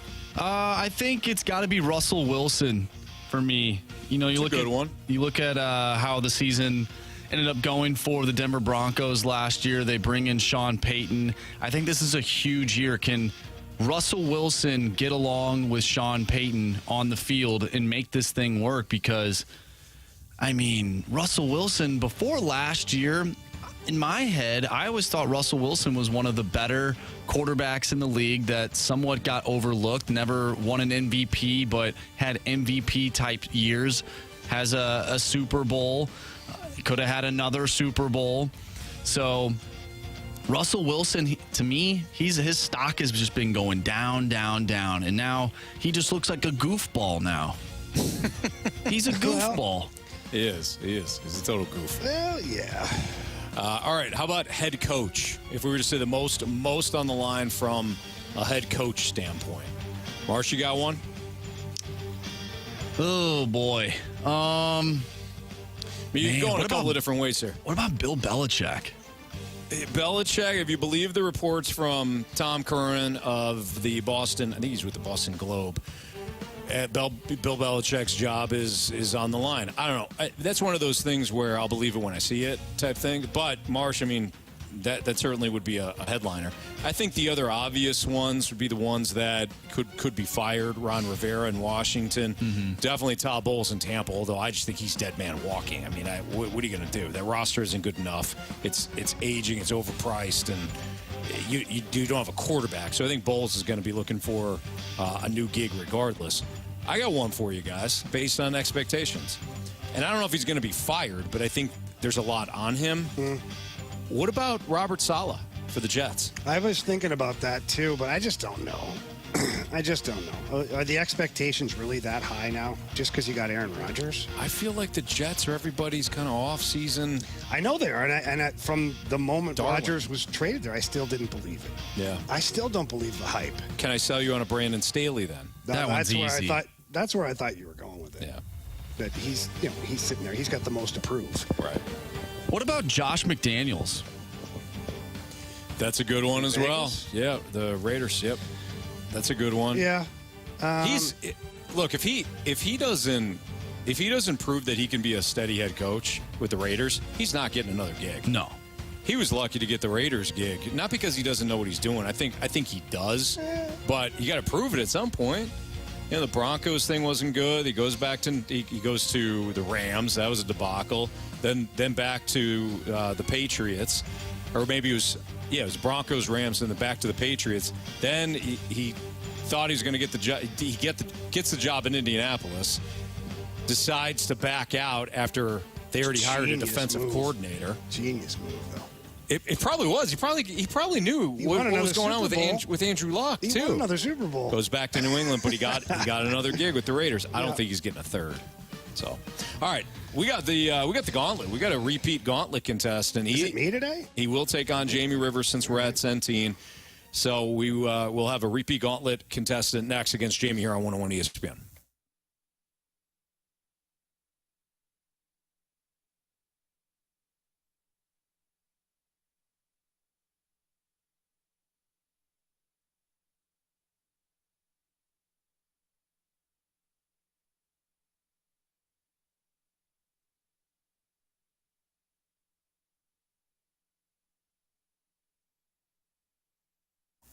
I love the Missouri Athletic Club. I love you utilizing both clubhouses, where it's the downtown spot for Cardinals games, park at the Missouri Athletic Club, take in the Jack Buck Grill and all the great stuff that they have to offer for the downtown spot, take in some of the events that they have throughout the course of the year. They have a speaker series that's outstanding at the Missouri Athletic Club. A lot of the times they feature them down at the downtown spot. But when it comes to the West Clubhouse off of 270, love getting my workout in, love utilizing their business center, some date nights with Chris and my wife that we've enjoyed utilizing the Missouri Athletic Club, as well as other events like holidays and things like that. So great locations, great spot, great club. It's the Missouri Athletic Club. That's Miami AC.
Warriors, 4 categories, 1 challenger.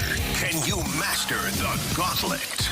Brought to you by Master, your hometown source for business communications for more than 30 years. Visit masstour.com.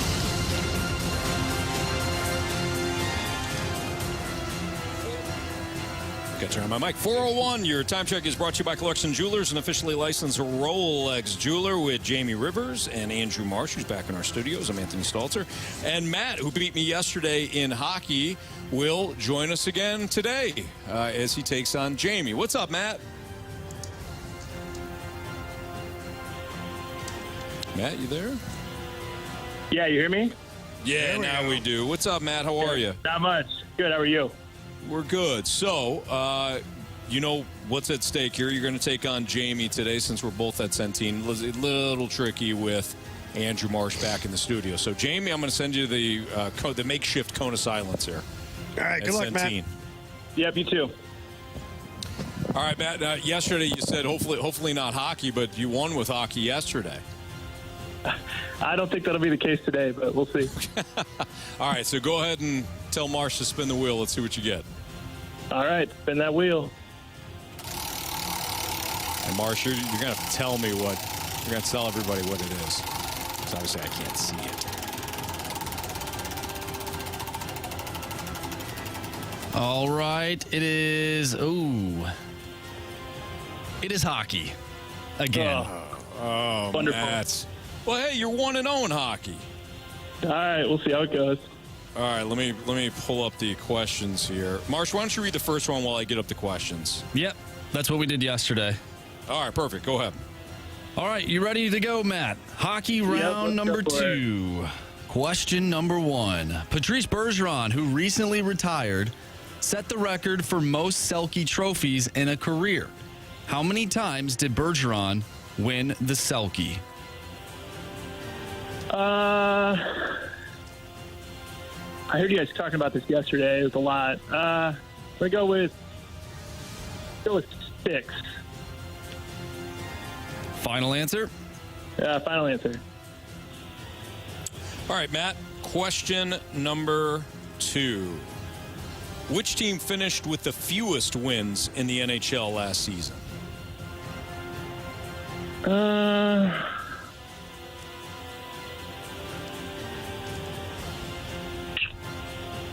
Let's go. I feel like I know what the options will be, or at least an idea, so I might as well guess. Let's go with the Blackhawks. Final answer. Final answer. All right. Question number 3, the Detroit Red Wings. And which other team won back-to-back Stanley Cups in the 1990s?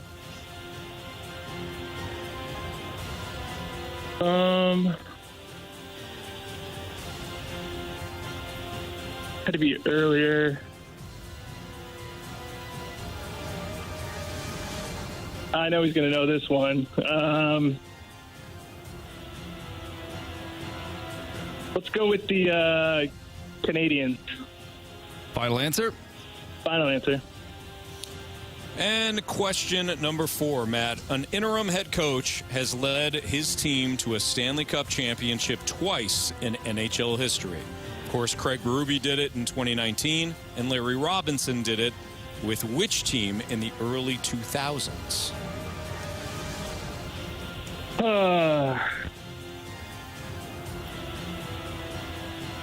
Well, I'm just going to go with, give me the options. He's going to know it, but I'll take the option. Devils, Stars, Avalanche.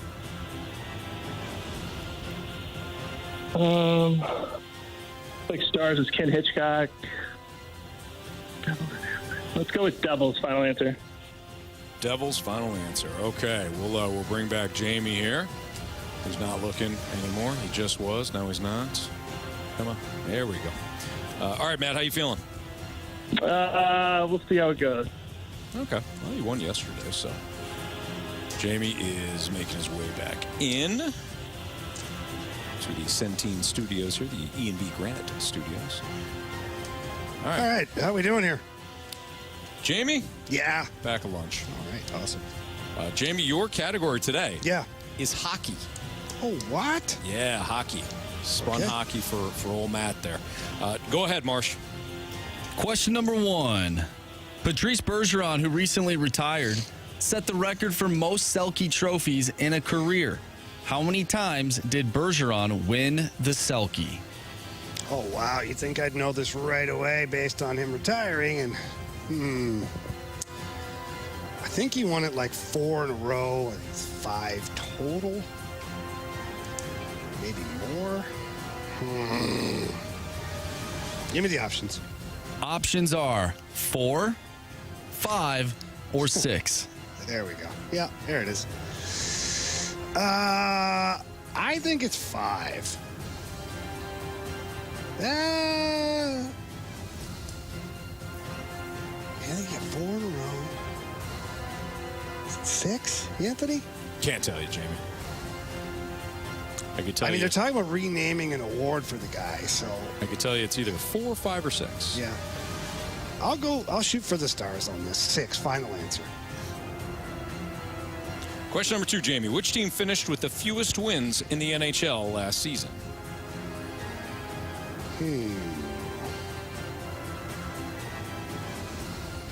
Wow. Okay. Fewest wins. I know the teams are going to give me. Fewest wins. The fewest dubs. I think it's the Columbus Blue Jackets. Final answer. Good.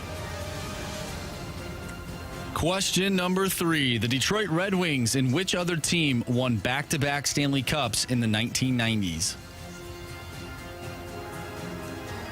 Pittsburgh Penguins. Final answer. Question number 4. An interim head coach has led his team to a Stanley Cup championship twice in NHL history. Greg Berube did it in 2019, and Larry Robinson did it with which team in the early 2000s? New Jersey Devils. Final answer. All right. Let's go over these. Matt versus Jamie today in hockey. I just turned off my phone. I need the questions, Jamie. I didn't memorize them. Let's just go in order here. Patrice Bergeron, who recently retired, set the record for most Selke trophies in a career. How many times did Bergeron win the Selke? Matt, you said 6. Jamie, you said 6. Correct answer is... It's 6. Matt didn't need the options either. He heard us talking about it yesterday. He shot his shot. Yeah, 2023, 2022, 2017, 2015, 2014, 2012 were the times that Patrice Bergeron won the Selke Trophy. Wow, nice job. So Matt is up 2-1 on Jamie. Question number 2. Which team finished with the fewest wins in the NHL last season? Neither of you guys used the options. You both had different answers. Jamie, you went with the Columbus Blue Jackets. Matt, you went with the Chicago Blackhawks. Correct answer is... I know this one hurt Anthony. It's the San Jose Sharks. It really didn't. Wow, I did not have them on my bingo card. Sharks won 22 games last year ahead of the Ducks, who had 23, and the Blue Jackets, who had 25. Wow. So still 2-1 Matt in the lead. An interim head coach has led his team to a Stanley Cup championship twice in NHL history. Greg Berube did it in 2019, of course, with the Blues, and Larry Robinson did it with which team in the early 2000s? Matt, you said the Devils. Jamie, you said the Devils. Correct answer is... It's the New Jersey Devils. It is, but Jamie did not need the options. Matt did. So, we have a 3-3 tie. Comes down to this question. The Detroit Red Wings and which other team won back-to-back Stanley Cups in the 1990s? Jamie, without the options, you went with the Pittsburgh Penguins. Matt, without the options, you went with the Montreal Canadiens. Correct answer is... the Pittsburgh Penguins. Matt. You have chosen poorly. You lose. Not today. You know what, Matt? You gave it your all, man. You gave him a good fight. So nice job. Unfortunately, Jamie, it was his wheelhouse today, and he got you. So he got you. No problem. Got you 5. The wheel was not kind to me today. But good game. No. Thanks for having me on. Yeah, thanks, Matt. Thanks for a lot, listening. Matt. Thanks Appreciate it, man. Take care. Yeah, appreciate it. Have a good one. Thanks. All right, there you go. I kind of figured those last 2 questions. If Matt didn't have a better effort early on, those last 2 you're going to get. Well, the Bergeron one's confusing because he won so many of them. Mm-hmm. So you're kind of like trying to play it out in your head. Larry Robinson, I knew that one because he took over for Robbie Ftorek, New Jersey Devils that year. And the Pittsburgh Penguins had Lemieux and Yager. Yeah. Double trouble there. There you go. Yeah. So Jamie wins today, and we'll have a new Gauntlet contestant tomorrow. Quick update on your Redbirds. The Cardinals and Diamondbacks are still tied 2-2 in the top of the 6th. Nice pitching thus far by Jack Flaherty in what is likely his final game as a Cardinal. He's gone 5 innings. He has scattered 6 hits, 2 earned runs, and 2 walks with 4 Ks. So it's been a really good effort there by Jack Flaherty. And he is now in line for the win as of right now because Lars Taylor Tetsui Nupar just went dead center 422 feet. Oh! to make it 3-2 Cardinals. So perfect timing on that one. He takes Zach Gallen deep. He joins Nolan Gorman for 2 solo shots thus far by the Cardinals. So it is now 3-2 in the top of the 6th. 1, the Cardinals 2, retake 3, the 4. I'm grinding. I'm grinding. I'm grinding. I love that. Got to get that in. All right, it's Fastlane on 101 ESPN. Are the Blue Jays a good fit for the Cardinals in terms of a trade partner? We'll tell you why they might be next on 101 ESPN.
It's a Fast Lane on 101 ESPN. Jamie Rivers, Anthony Stalter, back-to-back segments. I did not turn on my microphone. I remember my first year. Yeah.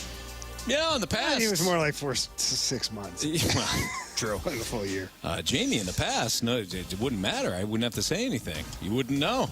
You would know, but the listener wouldn't. Now this damn YouTube channel's invading our lives. Big Brother all over the place. Always Anthony, watching. Can't hide anymore. Nothing. No, they're always watching, Can't Jamie. flip you off like I used to. No. Yeah, well, you could. Some people would actually like that, I'm sure. Highly frowned upon now, though. Yeah. Corporate, boy, they come down on us. Sure. So, Eno Saris of The Athletic put together 10 smaller trade deadline deals that could make big impacts for contenders. I don't know if this is a smaller deal, but the Blue Jays get Jordan Montgomery, according to Eno Saris. And he goes into why the Blue Jays would want a left-hander. They really don't have anybody from a starting standpoint that can get lefties out. Montgomery doesn't wow anybody by his strikeout rate or strikeout miss rate, as Saris writes, or his ground ball rate. But just like last year's, valued by a team as a playoff starter. And the Cardinals got him last year to do exactly that, or they hoped they would. Blue Jays need starters. So the question would be, what do the Blue Jays have within their farm system that would entice the Cardinals? For me, Jamie, it is pitching or bust. And when I looked at... Hey, maybe we get Cabrera. Let's play ball. What do you want for Montgomery, Cardinals? Well, we're thinking Genesis Cabrera. God, would that be What are funny? your thoughts? Sorry, Anthony, as you were. Wow. I'm an idiot. That'd be pretty funny. Jamie, as I look at the prospects, now these are the top prospects. I don't think they're going to get any of these guys. But here's the good news. The top 3 prospects within the Blue Jays organization, all pitchers. So that's nice. 1, 2, 3, 4, 5, 6 of the top 10 pitchers in the organization are pitchers as well. 6 of the top 10 pitchers? I'm sorry, 6 of the 10. pitchers? Sorry, 6 of the 10 top 10 prospects are pitchers. Thank you, Jamie. Oh, I thought you were messing with me. I honestly thought you were. No, I wasn't. I thought you were. I just misspoke. It has happened before. Yeah. 7 of the top 11 prospects are also pitchers, Jamie. This is an organization you want to be working with. I looked at Houston's prospects when we were kind of half joking about Goldie. That wasn't pretty. No, they're all outfielders. Yeah. Like Houston. No, sorry. That means we're going to be dealing with Houston. Watch. Probably. We need more outfielders. You can never have enough outfielders that don't have, playing opportunities. Mm-hmm. But, Jamie, whether it's the Blue Jays or it's another organization, what do you have in your top 15 or so prospects that from a pitching standpoint? That's who I want the Cardinals to be working with. Yeah, I agree. Let's go. And this is why I don't really believe that nonsense that Tyler O'Neill is like, you can't get anything. Tyler O'Neill, if you floated him out to the Blue Jays as a throw-in with Montgomery and you get an extra prospect pitcher for it, I don't see. Yeah, maybe a better pitching prospect. Whatever. Like the Blue Jays, they've got a solid team, but here's the thing. I believe Tyler O'Neill makes a healthy Tyler O'Neill makes anybody he goes to almost better. Mm-hmm. And maybe he goes and lays an egg, maybe.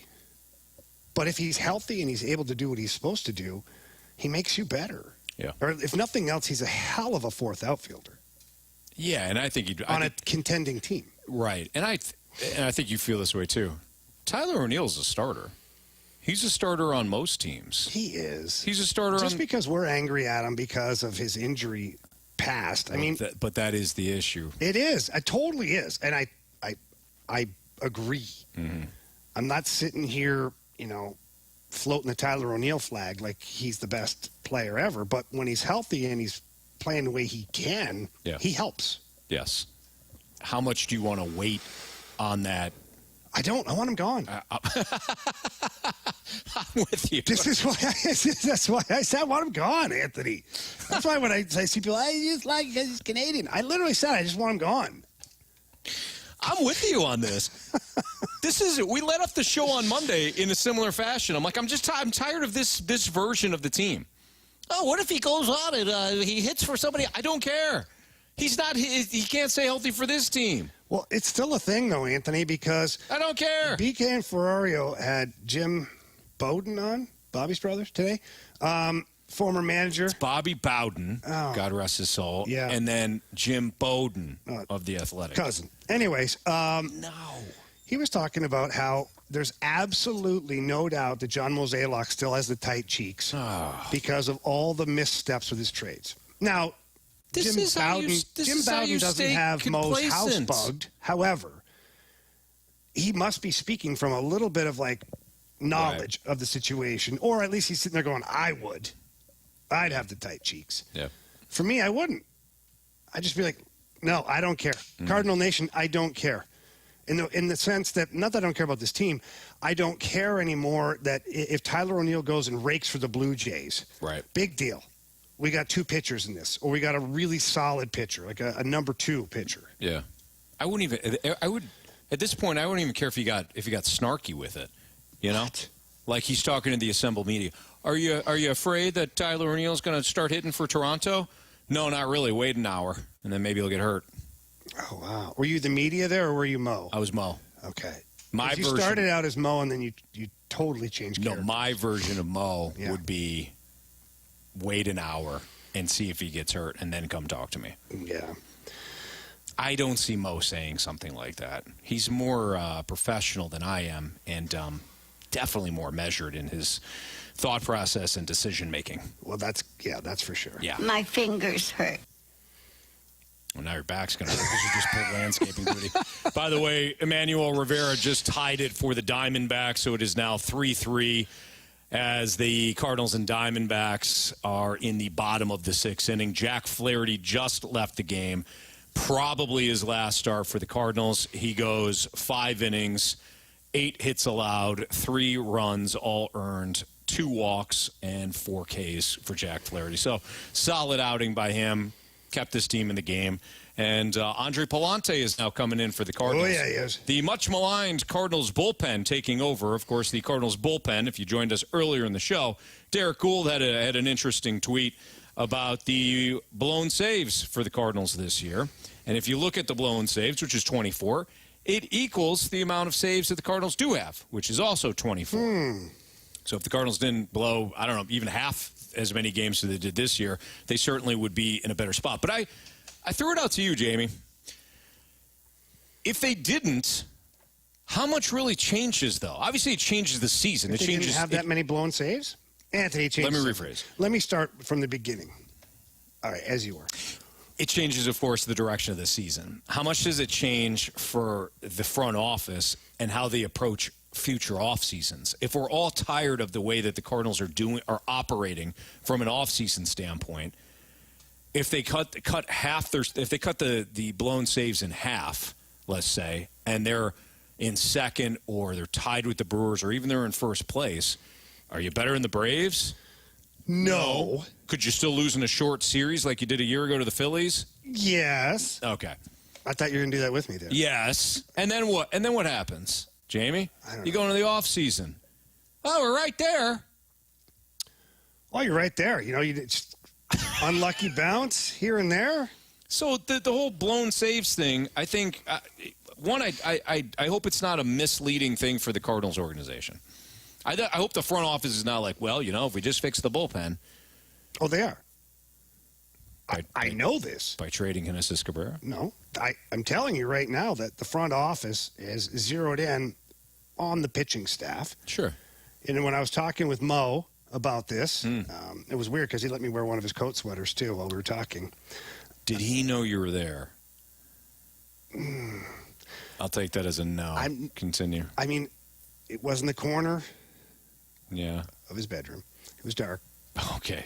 I had a coat sweater on, so maybe he thought he had laid it out for the next day. You're just sitting there. I was quiet. I was like, that's right, Mo. Just talk to the other GMs. All I'm visualing right now is you underneath the coat, but your legs are just wearing a lampshade as a hat. Why does the lamp have feet? 100 different hands on my body. Yeah, I offered. So With John Mozeliak, Yeah. I don't know this to be true. I'm just messing around. I think that they look at it from a standpoint of, yes, the bullpen and the entire pitching staff has been the main reason for our slide this year. Mm-hmm. Would they, if they squeaked in, if they didn't have 24 blown saves, and if it was, would they readdress? Probably not. This is why I'm saying that I think that the lineups they're rolling out there and whatnot and all that, they're making it very clear that this is something unique and this is something different, and this is going to be addressed, or at least it's an area they want to address. It's a fast lane on 101 ESPN. Again, Cardinals are tied right now with the Diamondbacks 3-3. Andre Palante came in relief of Where the hell has Jack he been? Flaherty. He's there. Do you have paperwork problems? No, he didn't have any He hasn't paperwork pitched in like forever. He struggled. Was he in the doghouse? How can you be right now if you're who isn't right now from the? Well, I think that's why he's the pitching bullpen. today, because Ollie was finally like, the hell, I could put everybody in the doghouse. Yeah. Anyways, we'll keep you updated on that game, but let's do our Sports Six Pack next here in the Fast Lane on 101 ESPN.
101 ESPN Sports Center.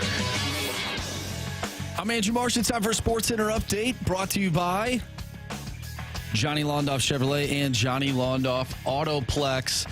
Currently tied at 3 are the Cards and Diamondbacks in the rubber match today.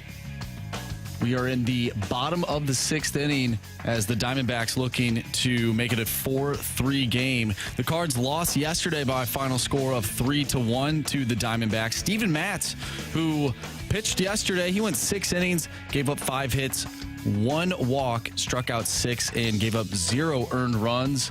Jack Flaherty, on the other hand, he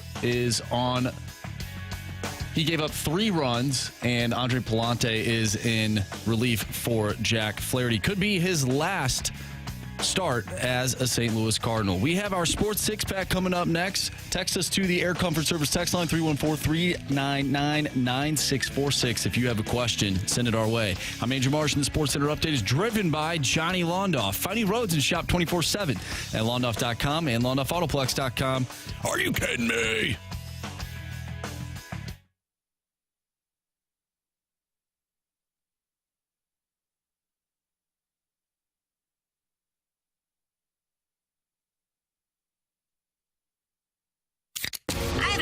It's time for the Fast Lane to answer your sports questions. I want to ask you a bunch of questions. I want to have them answered immediately. Asking me all these weird questions. Answer the question. Answer the question. Answer me! The Sports Six-Pack is refreshed by Maggie O'Brien's, your go-to Irish pub in St. Louis for over 42 years.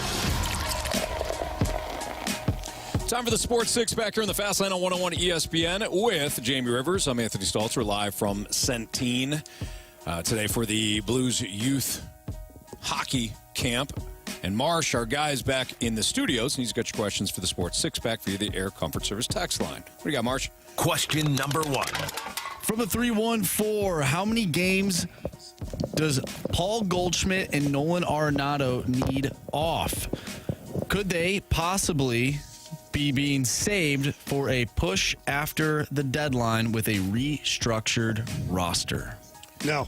I don't think so either. There's no push coming, guys. Come on, Andrew, stop it.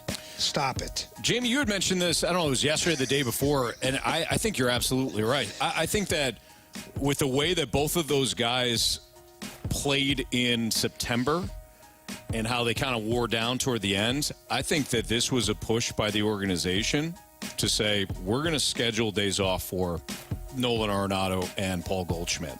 Yeah, and they anticipated being in a playoff race. Yes.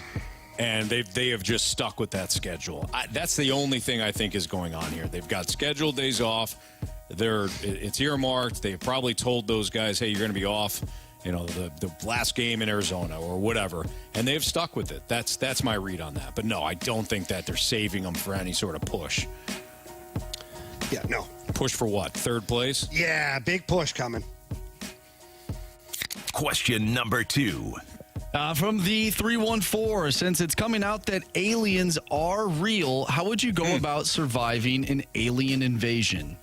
Well, okay, so this has always been my biggest thing, is why do we just automatically assume they're going to invade us? Seriously. Like, what if they just want to study us? What if they're a passive culture? That doesn't sound good. I know, but I know it doesn't fit the narrative, okay? But what if they just want to hang out? What if they're like, wow, these humans, or what if they call us aliens because they don't know what the hell we are? They're not going to call themselves aliens. Sure. And then they're like, I'd like to hang out and have a beer with Anthony Stalter, even though I've never had a beer before. I'm going to give him some of my ayahuasca stuff from, I don't know, the planet, whatever. We're going to share. We're going to watch the Cardinals that he's always talking about. We'll teach them baseball, and by the end of the month, he'll be criticizing Mo as well. Absolutely. Yeah. And maybe they're going to teach me how to fix their spaceship or something like that. Or teleport. Yeah, something. Levitate. I think we have a lot to offer them. They have a lot to offer us. Anthony. Sure. You could stick your finger on someone's head. You could finger them and figure out exactly what they're thinking. Yeah, it's an interesting way you put that, but sure. Yeah. But I'm with you, Jamie. Why do we just assume they're going to come down here and start shooting us? Yeah. With their laser beams? Yeah. And their big foreheads? Come on. We don't know. We don't know anything about them. No. I'm not here to criticize the aliens. for the fear that, one, they might be listening and it might piss them off. That's kind of where I'm at. Two, I'm just not willing to do that. I'm not judgy like that. Right. But if something does happen at some point and we need to fight, we got to punch him right in the face. Repeatedly. I don't know if that works. I think there's somewhere different. I'm sure punching them in the face is definitely going to work. It usually does. Marsh, you know this. Jamie has been prepping me for fights, and I've got a couple of strategies now that I will use on said alien. Are you a doom prepper? Is that what I heard? A little bit. A doom prepper? Yeah. Doomsday. Oh. No, I'm going to be. What if the alien has unprepared. like 4 arms? What do you think about that, Anthony? He's throwing like wicked combinations, but all at the same time. I think I would tie. What if he's got more than 2 arms? Yeah. Yeah, I would tie the top and the bottom and then tie the top and the bottom. I'm sure he'll let you do that. Yeah. And just repeatedly. I'd go for the double leg takedown because then once his alien's on his back, that 4 arms doesn't really matter. Yeah. I can get full mount at that point, Anthony. Sure. Just dropping elbow bombs right into that massive forehead. You take that home to your buddies and you tell them what happened to you. Tell them what the fast lane did to you today. You look at me with those big black eyes. I did this to you. On Canadian Independence Day. I could just see it. They're in the studio, and Jamie's in one corner on top of... I'm in the other. Tying some guy and just repeatedly jabbing them. We give him a jersey to take home, though. Marsh is like taking a video chair to the one. I don't know. Yeah, the video, making sure the video's rolling. Local sports show shows those aliens. Who's boss? What were you guys thinking? It's our show. It's our show. Don't they know that? Hey, come in from 2 to 6. I don't think so. Don't you know he was a messenger, a peaceful messenger? We start we just start like a giant war between intergalactic war. Yeah, well, I'm sure it'll be the first time. No, I'm sure it'll end well for us. No doubt. We got a message from Tom on our YouTube chat. Tom. All right. It says aliens are here trying to figure out Mo's moves. I wonder how difficult of a time that has been. Yeah, I don't think they're gonna necessarily need a lot of time for that. I don't know. Question 3, please. Question number 3. All right, from the 636, what percentage of starts will we see Joel Hofer have this season? A percentage? I don't like percentages because they confuse me. How about number of games? That was so brutally honest. It was perfect. They do. I don't like those percentages because I don't get them. Unless we're dealing with, like, if it was 100 games, right? Yeah. It'd be 100%. Now I can really, I'm easy at that, you know? Well, out of 82 games. 82 games, Jamie. Yeah. I think he starts, let's see here. I think he gets 35 starts. 30 to 35. 30. Okay, so pick one. I don't want to. Okay. 30 to 35, Anthony. That would be, let's see here. 42%. No. 42 for 35? 35. Oh, yeah. You're 35, right. Marcy's right. Or 43 if you want to round up. I always do. Yeah. That's a good smart. idea. It's just smart, too. Yeah. Never shortchange yourself then. No. Question 4, please. Question number 4. All right, guys, we got a text from the 618. If we walked into 2024 with this lineup, would you be upset? Not the batting order, FYI. And this is what the texter... Just the players. Just the players. We have Mason Winn at shortstop.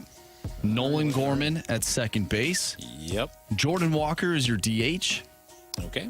Lars Taylor Tatsui Newbar is your right fielder. Sure. Brendan Donovan is your left fielder. Okay. Tommy Edman is your center fielder. Okay. Nolan Arenado is your third baseman. Yeah. Paul Goldschmidt's your first baseman. Wilson Contreras is your catcher. Yeah, I'm fine with it. Jamie, I'm sure you're fine with it too. And it further illustrates that the offense is not the problem. Yeah. For your St. Louis Cardinals. Yeah, because you left out who's pitching for us. Right. Yeah, go through the rotation there, kid. Well, there's Let's none. see if we still like it. Hang on, I got the rotation right here. Michaelis. And what do you got there? Matz. Matz. There we Okay, go. yeah. All right. Do you have any? No, that's nobody it, else. Anthony. Yep, that's it. Okay. That is it. Yeah. I mean, we'll try Hudson and Woodford. I mean, why not? Oh, God. You know, they're under contract. Showing a lot of promise. No, they haven't. They really haven't. No. Who's going to be your fifth? Liberatore? Oh, yeah. Or no, actually, I've stretched out Thompson. If that's the rotation, I'm going back with the aliens. We'll see who they like. Yeah. Well played. Question number 5. From the 618, just watched the Netflix show Quarterback. If you could put a camera on one athlete ever, who would it be? Like of all time? Or currently, Marsh? You got to define these Wilt things. Chamberlain. Well, it says on one athlete ever. So I just in gave ever, you my Bob. answer, Andrew. Dennis Rodman. I had You've hung out with Dennis. we've Jamie spent might time be in that together. show. Yeah, I Jamie would be. Actually, you know what? I take Special it back. guest. Jamie Rivers. Jamie, you at some point can't handle the truth. At some point, you got to let me write the book. Fandango was talking about this on the podcast. Was he? Yeah. He's pushing me to write a book, but I have other ideas. I have an idea of creating like a podcast series that's an autobiography. I like that. So you sell it, or maybe it's like not like an Audible book, but you sell it like as a listening piece. And I would have people in my life that I spent time with tell their stories of their time with me. Yeah. All right. So if like Dennis Rodman would be one, Tommy Lee and Kid Rock and whoever, and my coach from junior hockey, my teammates from this team or that team. That's interesting. If they can remember these stories. That's a good point. Like Dennis Rodman, I'm sure he remembers you, but does he remember the specific? Oh, he would remember one for sure. The tattoos? Well, that, yeah. Then he would remember 2 for sure. Yeah, maybe 3, actually. The second one he remember is him and I waltzing into the Beverly Hills Hotel and him dragging me over to a table with Hugh Hefner and James Caan. That, my friend, was quite the conversation. I'm sure. Yeah. And I would ask you a follow-up, but I don't think you could provide details, can you? My lawyer told me a long time ago that just say you can't remember. Okay. I don't recall. Did you ask James Caan about the That's what program? Roger Clemens said. No, I don't think, at the time, I don't think the program, maybe he had. What year? I can't. Oh, Anthony, now you're testing me. Early 90s? Because I think the program was early 90s. No, it was mid 90s. Well, he may have. I had better questions for James Caan since he's been like best friends with Hugh Hefner forever. I had different questions for James Caan. I don't know if those are better though than the program. He passed away, didn't he? Yeah, James Caan? He did. I love James Caan. So did Hugh. Hugh Yeah. Hefner did too. Yeah. His son was a tweeter in Varsity Blues. Yes. And all the Oceans. All the Oceans. Yeah, all the Oceans trio. All right, what are we on, Marsh? Question number 6. All right, we did it. We made it. From the 314, which of the throwback uniforms some of the NFL teams are bringing back are the best? Seattle, Tampa Bay, Minnesota, or Philly? I got one for you. What about the old Oilers uniforms? Oh, the Edmonton Oilers? No, Anthony, Jamie. I don't think you're far off there. Houston Oilers. Are the Titans Tennessee wearing those? Tennessee should do that. I think They are. I think they are. Yeah. Are they?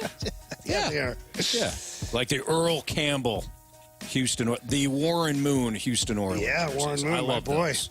I loved Warren Moon. The Buccaneers. CFL legend. No, thank you. I actually like the Patriots old uniforms. The red ones? Yeah. With the football guy? Whatever his name is. The Patriot in the yeah. 3-point stance? Mm-hmm. Yeah. I think those are cool. They've worn those. They've worn those for throwbacks. Yeah. I like. What about you, Marsh? You're a big uniform guy. You love. I do love uniforms. I thought the Seahawks old uniform that they're bringing back looks sweet, and just in comparison to the ones they have now, which I find very ugly. I don't like them. I love those uniforms. Oh, of course you do. I do. I love them. They're awesome. And I think the Eagles' current uniforms are way better than the old ones.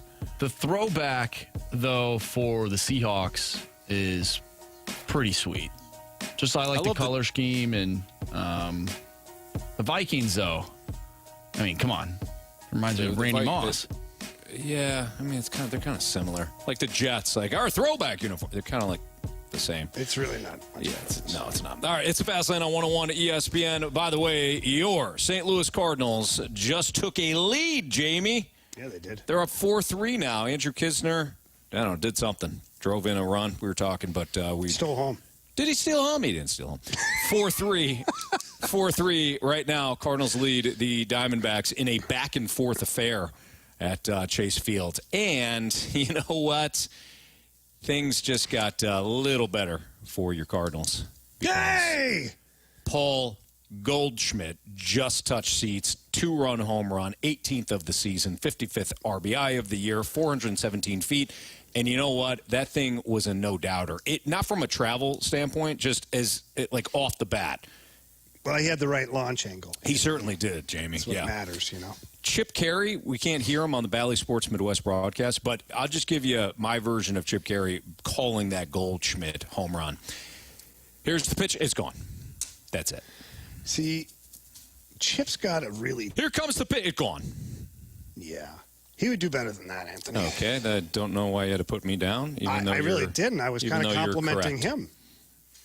While putting me down at the I didn't say anything negative to you. I said he would do better than that. It hurts. Paul DeJong. It always does. Has his trade market suddenly over the last 24 hours dried up? We'll tell you the latest next on 101 ESPN. Shortstop.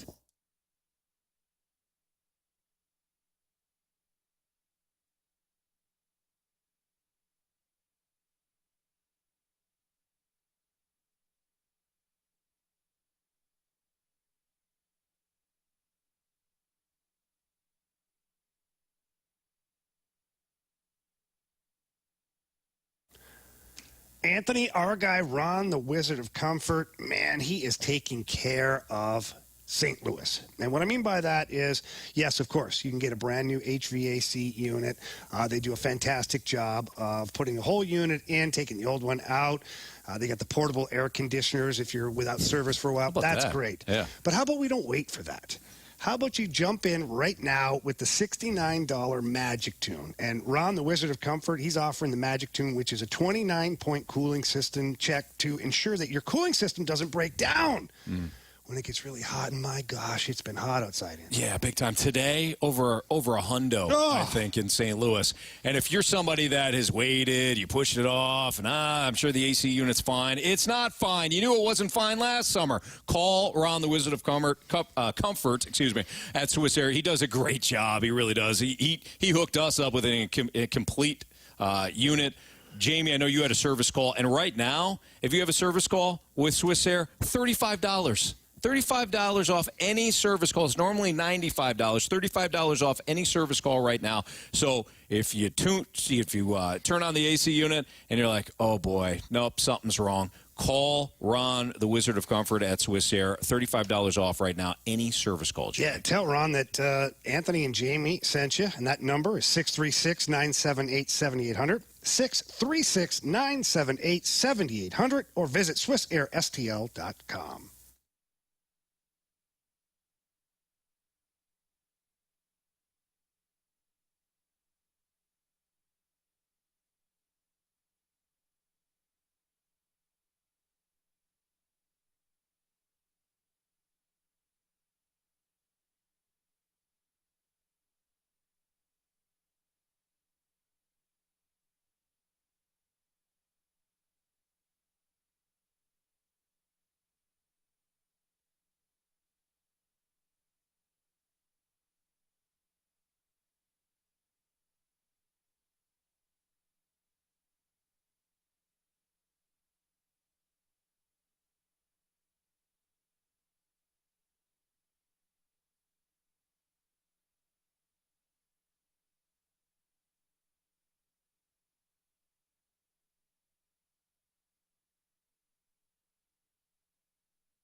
This one driven toward right. Suzuki going back toward the well. That ball is into the basket. DeJong hits a 2-run homer the other way. He hit it hard, and Mother Nature did the rest. Chip Carey on the call for Bally Sports Midwest. It was one of Paul DeJong's recent home runs, and I was looking at the trade scenarios for certain teams, Jamie, and this wasn't even a scenario that happened last night. The Dodgers acquired Kike Hernandez, who used to play for them. In fact, his best years have come from L.A. They acquired him from Boston, and I also saw this morning that the Giants were recalling 21-year-old top prospect Marco Luciano, who's a shortstop himself. Those are two teams. Lucky, they call by the way. Lucky Luciano. That's right. Mm-hmm. No. The two teams, Jamie, that I think make the most sense for Paul DeJong are those two, the Dodgers and the Giants. Dodgers have needed a shortstop. They've been using Rojas as their shortstop. Now they acquire Hernandez, who can play anywhere but really catcher. I think he's played everywhere in both the infield and the outfield outside of catcher. And the Giants lost Brandon Crawford to injury a couple of weeks back. At some point, he'll probably return. Casey Schmidt has done a nice job for them, but he's a young guy, and they're trying to make a playoff push. So they bring up Luciano, too. And I wondered, is the market starting to dry up a little bit for Paul DeJong? But then I looked at the Dodgers situation a little bit closer. I don't think that they're going to use Kike Hernandez as their everyday shortstop. I think they want somebody that can play the outfield for them. So what the Dodgers may have done last night in acquiring Hernandez is provide a little bit more depth for their outfield. Maybe they take them out of the running for a guy like Tyler O'Neill. I still think that when it comes to DeJong, he's a perfect fit for the Dodgers. And you're not going to get much. But it's time for Paul DeJong to go elsewhere. It's time to bring up Mason Wynn. You had read off the numbers earlier for Mason Wynn, and he has just been outstanding over his last 10 games. I don't think that the move for Kike Hernandez does anything for DeJong's market in terms of the Dodgers. Maybe if Luciano does something for the Giants, he comes up, it's lightning in a bottle. The Giants say, you know what, we don't need to give up anything to go get DeJong. But I still think the Dodgers are going to be very much in play for him. Yeah, I mean, that's intriguing. What do you get for him? That's a good question. Because I don't view Paul DeJong as a useless player on your team. No, he plays good. First of all, he's a big league player. Absolutely. Again, so we have to put the past behind us when it comes to Paul DeJong. Mm-hmm. And although he was, did not have a great year last year, and even the year before was suspect, and beginning of this year he found himself at Memphis in AAA ball. Since he's been back in the big leagues, he's been adequate. Yeah. He's been good defensively, and he's got pop. Yep. Does it disappear sometimes? Well, yeah, a lot of guys have that problem. So I don't view him as an invaluable player. So what do you get for him? I would imagine, Jamie, that if you're trading DeJong in a 1-for-1, maybe you get a AA prospect. Is that enough? Yeah, probably. Is it? Yeah, okay, so another team is going to look at the situation and say he's high strikeout prone. We'll take the home runs, but he's high strikeout prone, and we know you got Mason Wynn coming up. We also know you got a log jam in the outfield. So at some how point, about you let me run my team, you run yours? Well, don't tell me what I've got coming up. I'm not giving you something significant, Jamie. You're going to get a AA pitcher, and you're going to like it. But you called me because you need a shortstop. Very true. I'll call somebody else. I don't like your attitude. Good luck. You pay up more for whoever you call. You're going to pay up more. No. I'll pay more just so I don't have I think you get a 1 or a 2 for Paul DeJong.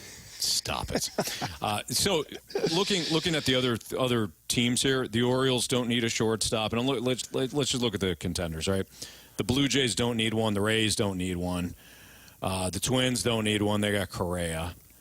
Cleveland, they got Rosario. Probably not. The Rangers got Seager, but he's hurt.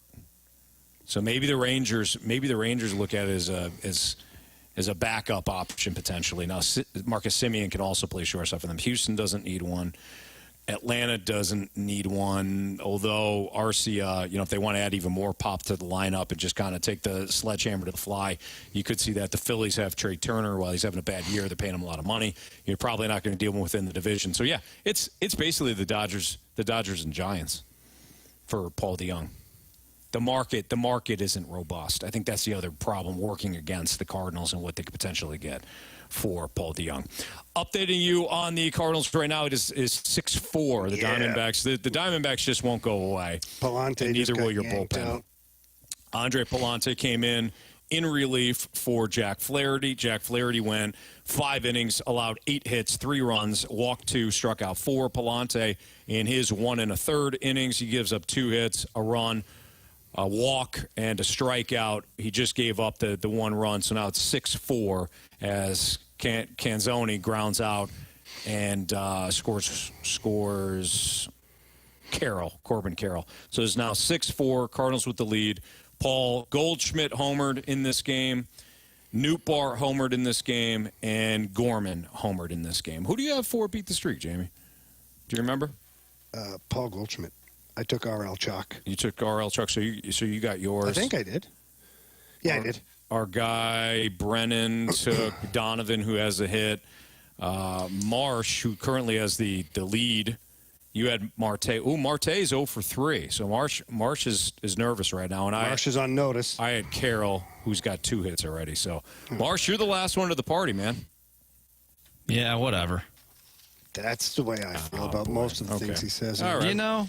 If he doesn't get a hit, that's okay. Okay. What's trending is next in the Fast Lane on 101 ESPN.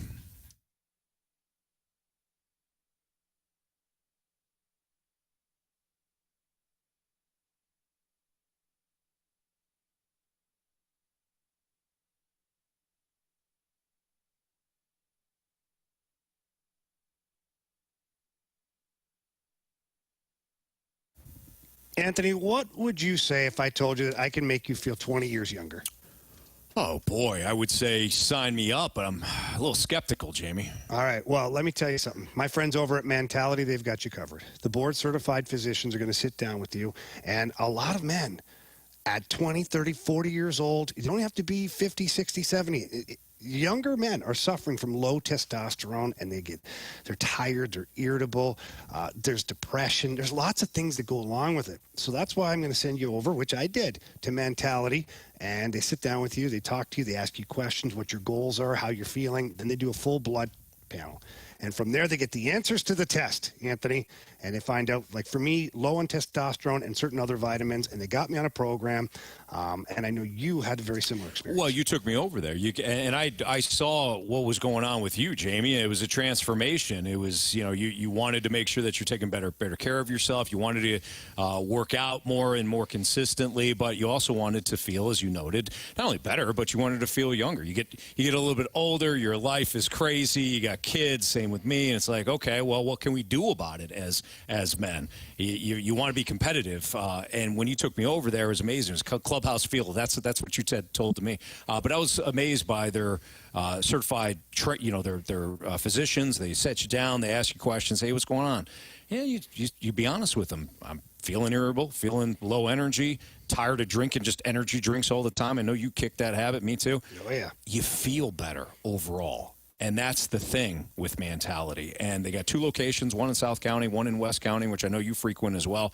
And trust us on this one. You will start to feel better. You put in the work, you start to work out, you feel more energized, that natural energy, and you feel younger overall. Yeah, you feel amazing. And it's covered by most insurance companies. So don't hesitate. Get into both of those locations. Like Anthony said, tell them that Stalter and Rivers sent you in there.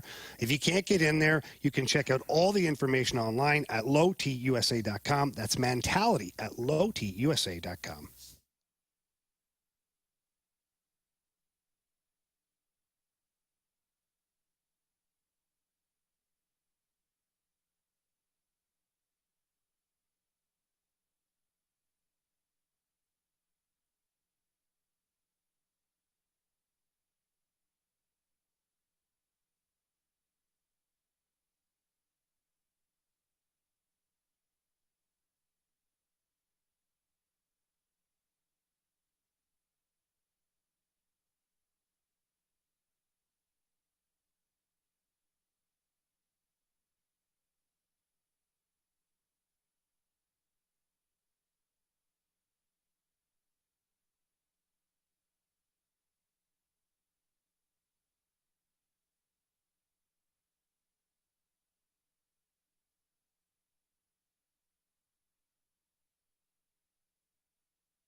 What's trending in the world of sports? The Fast Lane has you covered. What's trending now? Brought to you by Goodwill. Donate to Goodwill and get a half-price Cardinals ticket voucher.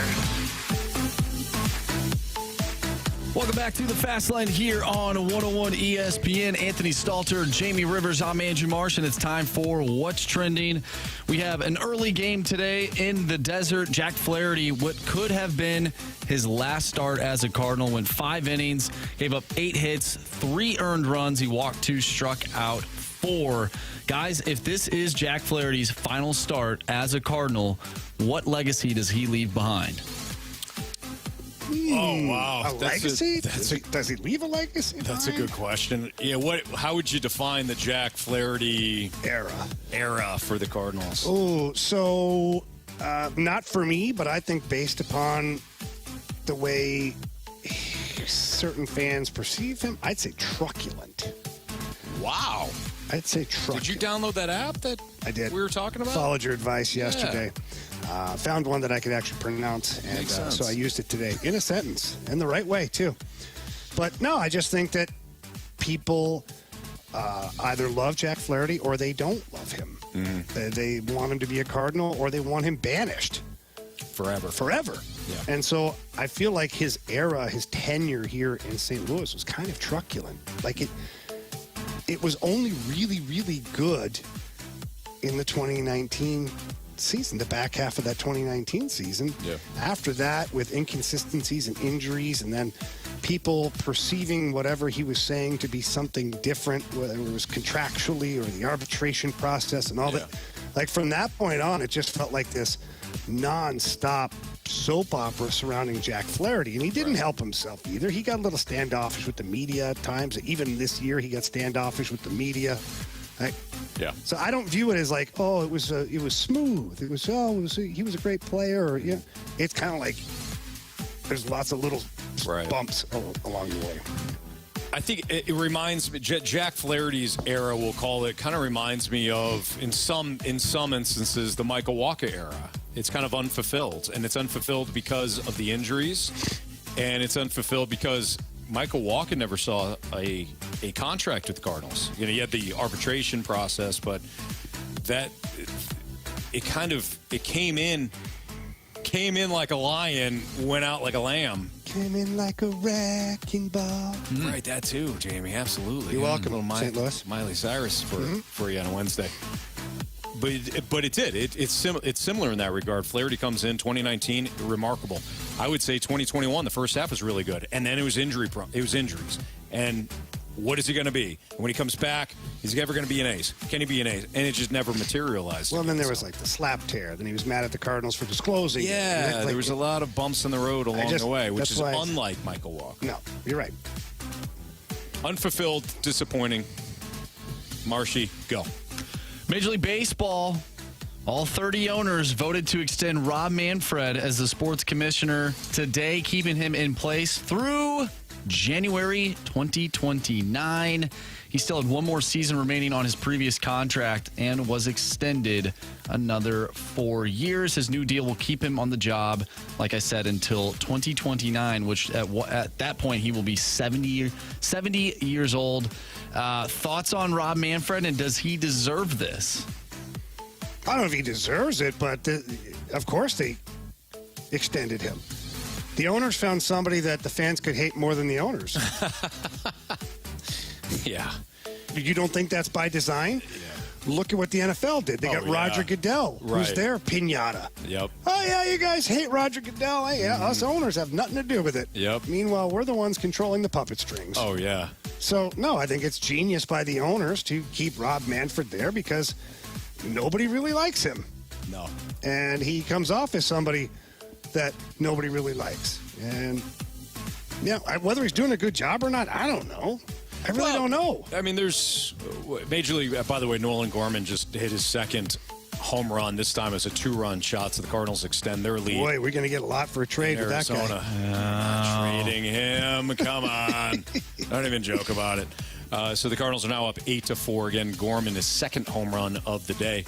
But, with Rob Manfred, let's push aside the asinine comments that he made during the lockout and just the lockout overall, calling the World Series trophy a hunk of metal during the pandemic and all that. Let's just push this aside because he's not likable.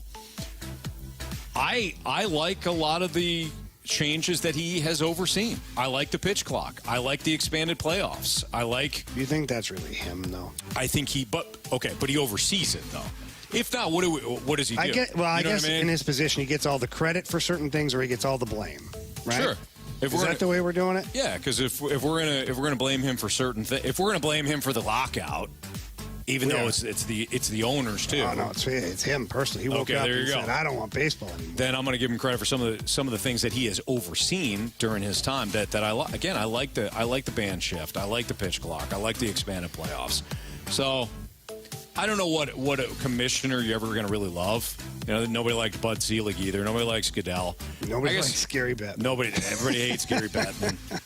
Daniel Silver's Adam Silver. He's the only one that has kind of figured out a way because he's just player friendly.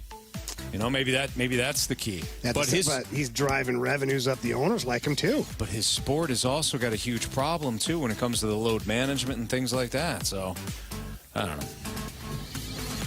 Last thing, Anthony, this is going to really make you excited. Quarterback Aaron Rodgers has agreed to a reworked contract with the New York Jets, taking a significant pay cut to help out his new team.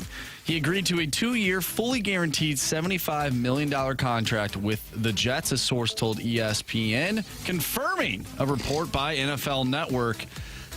The pay cut it represents a pay cut of $33.715 million from the $108.75 million that he was still owed on the contract that he signed before with the Packers in 2022. Yeah, you had to do that.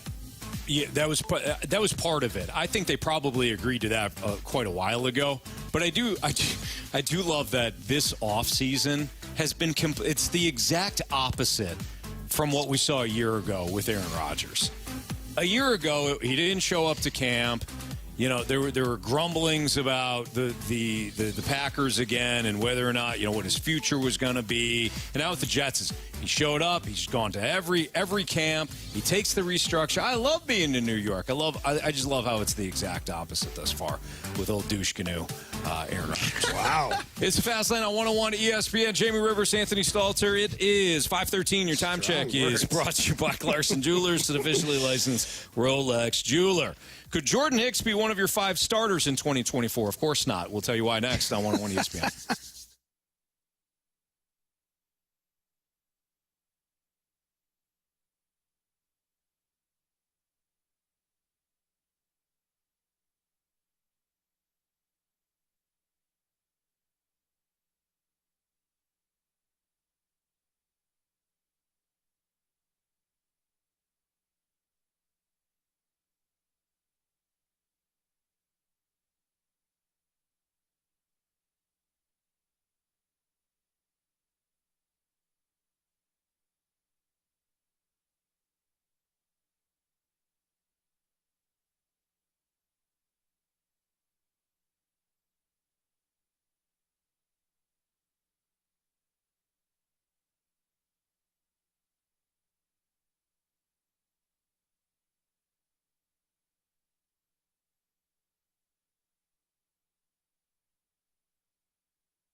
I would think no more than a 3-year deal for him. I think it's crazy to go any more than 3 years for any reliever, really. And I would think somewhere in the $24 to $30 million range, chances are.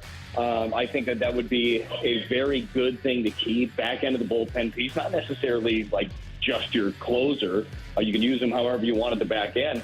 But the Cardinals are going to need some help at the back end of the bullpen, right? So it seems to make sense if you can keep him around to do so. But if you can't extend him before the deadline, Jamie, I think you have to trade him. Like, you have to be able to get assets for pieces that are going to walk out the door. So is Brad Thompson earlier today in the Fast Lane on 101 ESPN, and we are live from Centene Community Ice Center, where the Blues are hosting their youth hockey camp throughout the course of the week with Jamie Rivers. I'm Anthony Stalter. Joshua Jacobs, who he's the site expert at FS Redbird Rants. He threw this out on Twitter. Back in spring training, Jordan Hicks expressed his disappointment in not getting a full opportunity as a starter so far. Maybe an extension will give him an opportunity to try to make the Cardinals rotation in 2024, and Josh threw that out there. No, absolutely not. Jordan Hicks has got to be your closer moving forward here. You can't do this experiment again. You got to stop the experiments at some point. With starters, with outfielders, with infielders as outfielders. Settle on a spot. Tell them what the opportunity is. Jordan, we are going to sign you. We're going to sign you a multi-year deal as our closer. You're going to be our closer. You're in that spot. Ryan Helsley can't go more than one game without needing 4 weeks off. So we're not using it. He's not our closer anymore. He's going to be a nice setup guy for us, okay? But you, Jordan Hicks, you've earned that spot. You're going to be our closer. What do you think? And be done with it. Stop trying to bounce these guys back and forth. You don't know what Zach Thompson is at this point. Is he a reliever? Is he a starter? Is he going to get his shot? How many questions do we have constantly, Jamie, with this stupid team? What's Tyler O'Neill? What's Dylan Carlson? What? Can you answer one question one time? Jordan Hicks is not a starter. Does he have enough in his arsenal to work 6 innings? I don't know. No. He's a closer. You're so angry. Done deal. I mean, I admire your passion right now. I do. Alec Burla said he was a starter in college. He was a pitcher in college. Maybe we should try him. Stop. East Carolina. What are they? The Mountaineers. No. It's West Virginia. Oh, the Badgers. No, that's Wisconsin. East Carolina, Jamie. East Carolina, the Appalachians. That's Appalachian State, and they're the Mountaineers. Marshy. Well, it's a pirate. That's their logo, so it's either the Pirates or the Buccaneers. What's your choice? What about the One-Eyed Willies? Yeah. Nope. No, that's a good movie, though. Vegas. The Goonies. What a good film. I'm going to go with the Bucks. No, they're the Pirates. Is it the Pirates? Yes. It's Damn the it. Carolina Pirates. Marsh, did you hear what he said? He didn't say anything about the Goonies. No, he said One-Eyed Willie. Yep, I sure did. It's not what he was referencing, though. Yeah, it was, Anthony. What are you talking about? So. Nothing. I don't know at this point. I don't know. Anthony, what do you really think about Jordan Hicks' extension? Oh, I'd sign him to an extension after I traded him. I'm going to trade him, and then I'm going to bring him back in the offseason as my closer. I just don't know why you would throw that kind of money at a guy like – I feel like that's a lot of money. Well, we don't even know what the money is. Well, if you're 25 to 30 million, somewhere in there, I feel like that's a lot of money. Yeah. Like, what has he truly done? He's got a run here, like, recently, but before that, what was he? Jamie, that's you almost freaking DFA'd him. That's all you need. All you need is a little bit of a run, and then you're Paul DeJong. All you need is a little bit of a run, and then you're Tyler O'Neill, and you get every opportunity. All you need is a little run. Jack Flaherty had an unbelievable run in 2019. Yeah, that was great. It was historic. Anthony, Jordan Hicks was almost DFA'd this year. He is always going to be our number. They thought he was going to be a number 1 this year, Flaherty, based on 2019. All you need is a little run with the Cardinals, Jamie. I think it's different when you're a starter, though. I think it's different. He's not a starter. I know he's not. He's not a starter. So this is my point. Just zip it for a second and listen. Deal. Is Hicks sitting there, what has he truly done? He can throw 103, great, but for the longest time he threw 103 that everybody was timing up. Correct. And so I look at now, he's had some recent success, and maybe he figured something out. Maybe the Cardinals, along with him, figured out, and now they're like, okay, this is what we're going to get. But what if he goes back to the other guy? Then you're screwed. I know. So that's why, like a 3-year contract extension or whatever the heck they're talking about, and we don't have the exact term or numbers yet. Yeah. But I look at that and I go, I feel like that's a big risk. It is a big risk, and I think it's one the Cardinals are all too eager to take with guys. I feel like they have just done not even the bare minimum. They have set out to do like one thing at a time. We're going to get a catcher. We're good. We'll see you next offseason. We've got 6 starters. Do you really? We don't know. There has just been that incremental stuff with the roster. That's just, it leaves. I don't know, Jamie. You don't seem frustrated. I'm frustrated. Oh, I'm frustrated. I just you don't care anymore. No, I do. I care so much that I can see it in your face. I don't want to give him a contract extension. Not 3 years. I would trade him. I would trade Jordan Hicks. I would sit him down. I would talk to the agent. Make sure the agent is either on the phone or in the room too, and say, look, guys, we're interested in bringing you back as well, Jordan. We'd love to have you back, but to not take advantage of a bullpen market that will always be at every deadline robust, I think is really short-sighted by the Cardinals. I think they're shooting themselves in the foot by not utilizing the fact that this is a non-playoff year and they have an asset in Jordan Hicks that could fetch them something decent at the deadline. Maybe the pitching help that they desperately need. So we get a text here, and it looks like it bounced on me. Of course it did. But basically referencing that Cecil and Andrew Miller, those guys. Yeah. So this is why This is your point. This is exactly my point. Mm-hmm. Like, you paid off guys that you shouldn't have. You gave contract extensions to guys who didn't perform. So I just don't know. I'm of the belief that your bullpen, your relievers, those are like 1-year deal guys. Yeah. They're always on prove-it deals. Yep. For me. And maybe that's not the way to do it. Well, this year proved your point. But maybe it's a guy that proves it several years in a row, and then you go, okay, I think we know what we have here. Let's give him a 2-year deal. Let's really get buck wild here. Let's trade him. Or trade him. You do it a couple of years. I would always be thinking about, like, I think that's where, like, revamping the bullpen. I think that's where you can save on payroll is your bullpen. Yeah, probably. They're like running backs. They kind of are. They are. You're right, because they're interchangeable. And you can have a lot of young guys in your bullpen. Yes. Because you can use up their arms. It sounds terrible what I'm saying right now. Mm-hmm. But then you can just bounce to the next one. Right. Bounce to the next Bye-bye. one. Exactly. Right. Speaking of bye-bye, Andrew Kisner joining the home run barrage for the Cardinals. Andrew Kisner hit a 2-run shot in the top of the 8th. That followed Nolan Gorman's second home run. So the Cardinals are now up 11-4 on the Diamondbacks at Chase Field. So the bullpen's got a long way to go to blow this one, but, you know, they're always capable, Jamie. But the home run count, again, Gorman has 2 today at Chase Field. The Newt has 1. Goldschmidt hit 1. And Kisner hit 1. Yep. So nice job there, Cardinals. The offense locked and loaded today. 11-4. All right, it's a Fast Line on 101 ESPN. We'll get the biggest question of the day next.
101 ESPN Sports Center.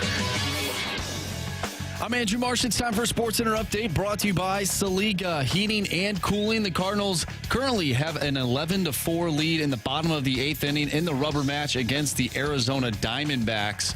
There are 2 outs in the bottom of the 8th inning. Andrew Suarez on the mound. We talk Cardinals baseball all day long. If you missed anything from today's show, make sure you go to 101ESPN.com or use the 101 mobile app. You can find the full show there. It's all brought to you by Dobbs Tire and Auto Centers. And, of course, you can go to our YouTube page as all of our shows are archived.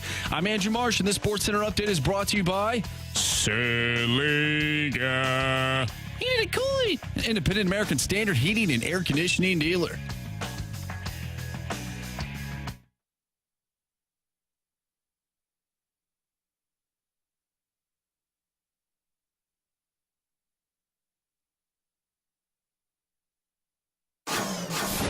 It's time for the Fast Lane's biggest question of the day.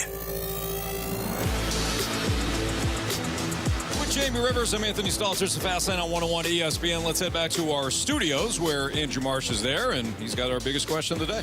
All right, guys, we got a text from the 636, and I believe this was in response to Nolan Gorman hitting a few home runs. Anthony, you said he is one of the guys that you would not want to trade. So this question from the 636 is, Paul DeJong and Nolan Gorman have nearly identical stats. Why is Nolan Gorman untouchable, yet Paul DeJong is labeled as terrible? No, there's a lot of reasons. They don't have nearly identical stats. But DeJong's got, what, 11 home runs? 12? Are we just talking Gorman's about this? got 20? Are we just talking about this year? I guess.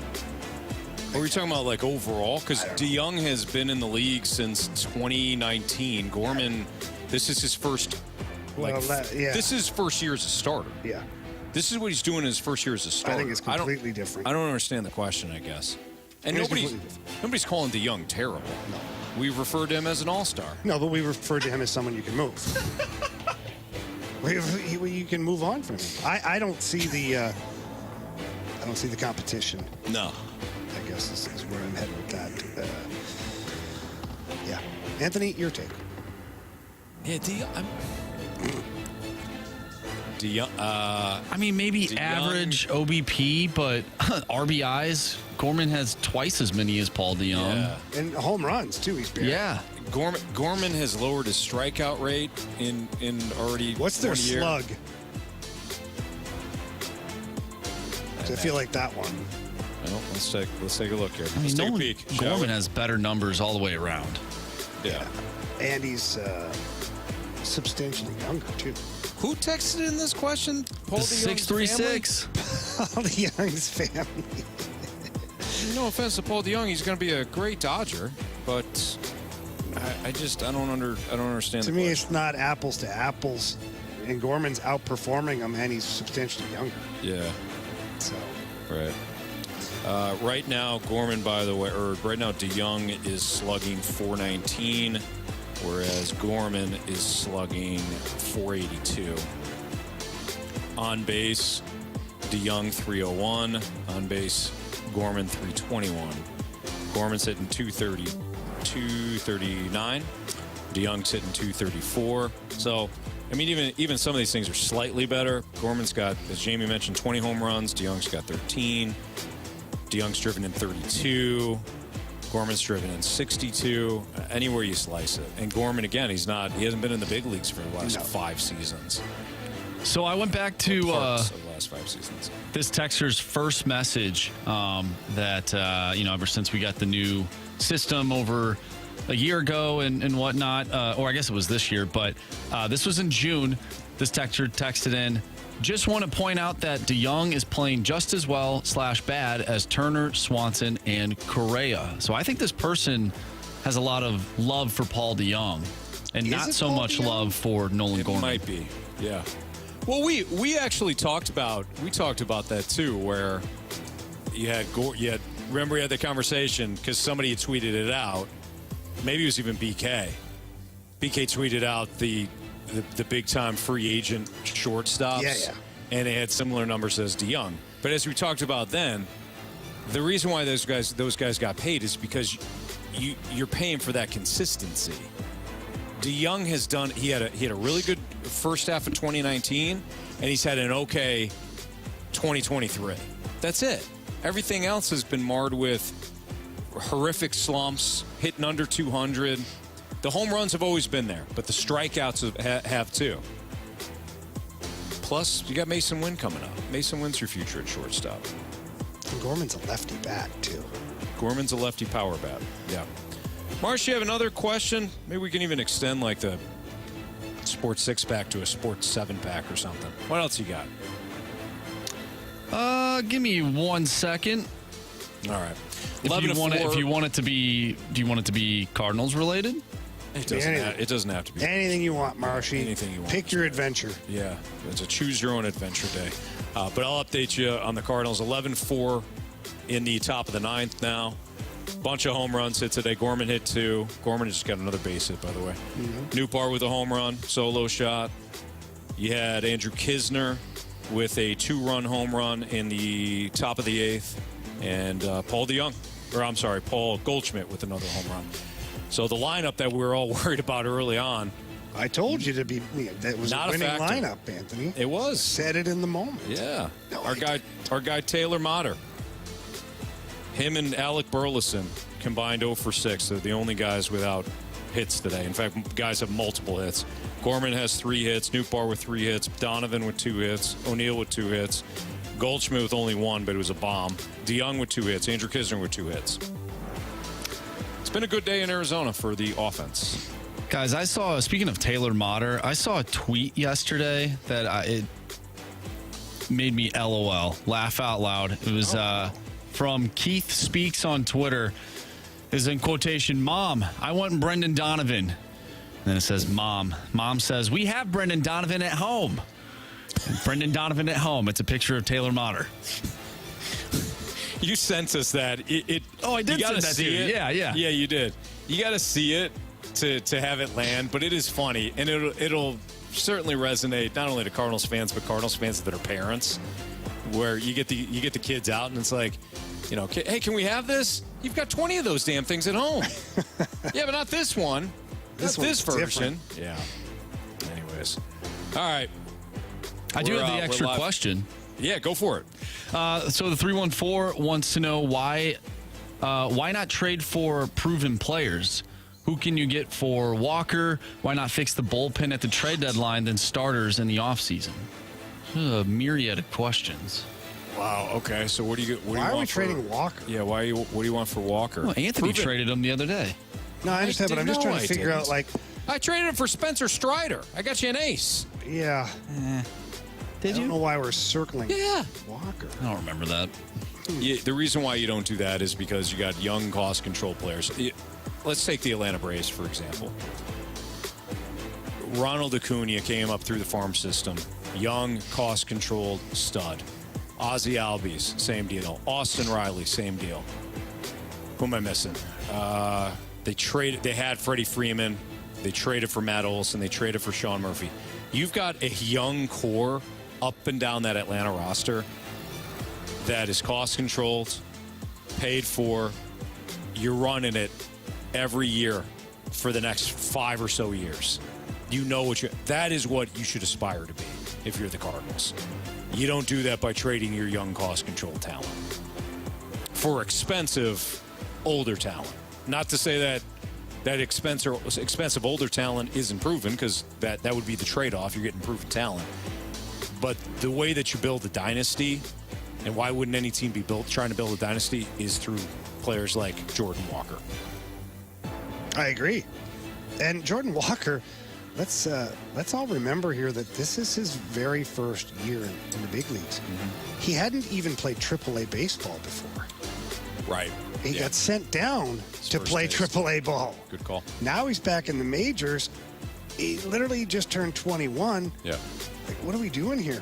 What does next year or the year after look like? If he's timing up pitchers and he's having the success that he has right now, what is it going to look like when he gets a little more seasoned, more reps, more plate appearances? Certainly. No, I'm building around these young guys. Yeah, no chance. Gorman, Walker. No chance, Anthony. I don't even like you thinking Donovan, about it. Stop. Edman. No chance. I'm not touching my offense. Anthony, I was always told you have nothing unless you have pitching. That's correct. Better go get that pitching, huh, Marshy? Just saying it's an avenue. Right? Better go get that pitching now. If you have to give up Walker or Gorman to get pitching, you're doing it wrong. Yeah, you are. You know? That's just my thought. Could you see it happening? Right. No, I can't. Well, that's good. I cannot see that happening. No. All right, it's Fast Line on 101 ESPN. We'll come back. We'll wrap up the show. Criticisms, compliments, and maybe we'll even have another Cardinals bullpen disaster next on 101 ESPN.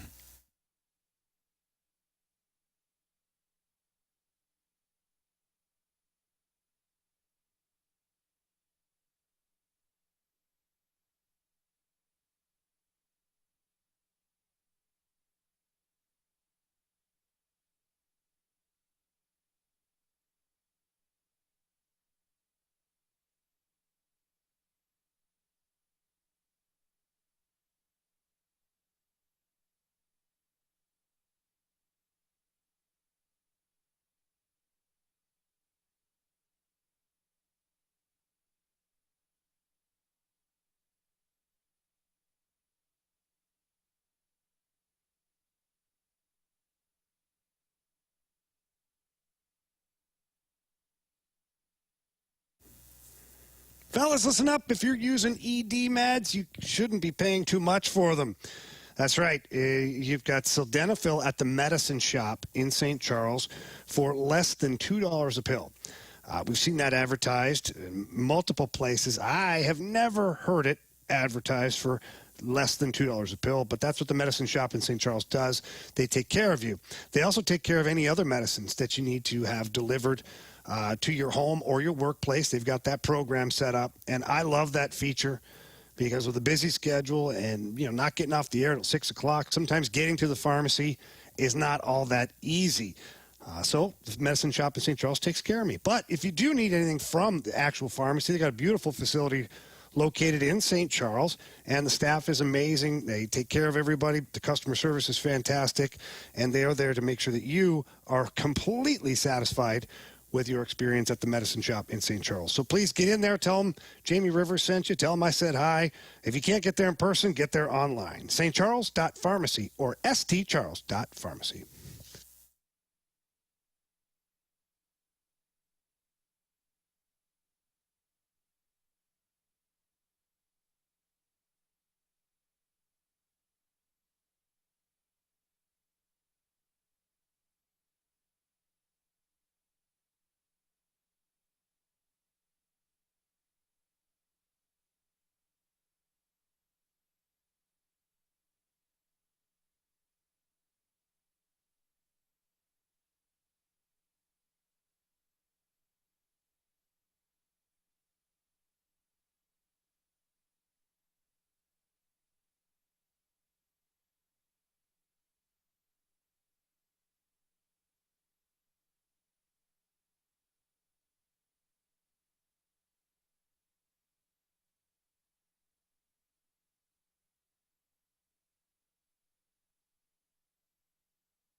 If you missed anything from today's show, you can always download the podcast available at 101ESPN.com or via your 101 ESPN mobile app. Talked, of course, a lot of Cardinals today. We discussed whether or not it made sense to trade Jordan Hicks, even assuming he wants to come back, trade him, bring him back in the offseason on a free agent deal. We also discussed Steven Matz and whether or not he's providing a little bit more confidence in you for the 2024 rotation. Paul DeJong, whether or not his market is drying up. How much different would this season look had the pen not faltered, and whether or not it's actually been a blessing in disguise. The Cardinals, the bottom has fallen out, so that the front office could look at this offseason a little bit differently than they have.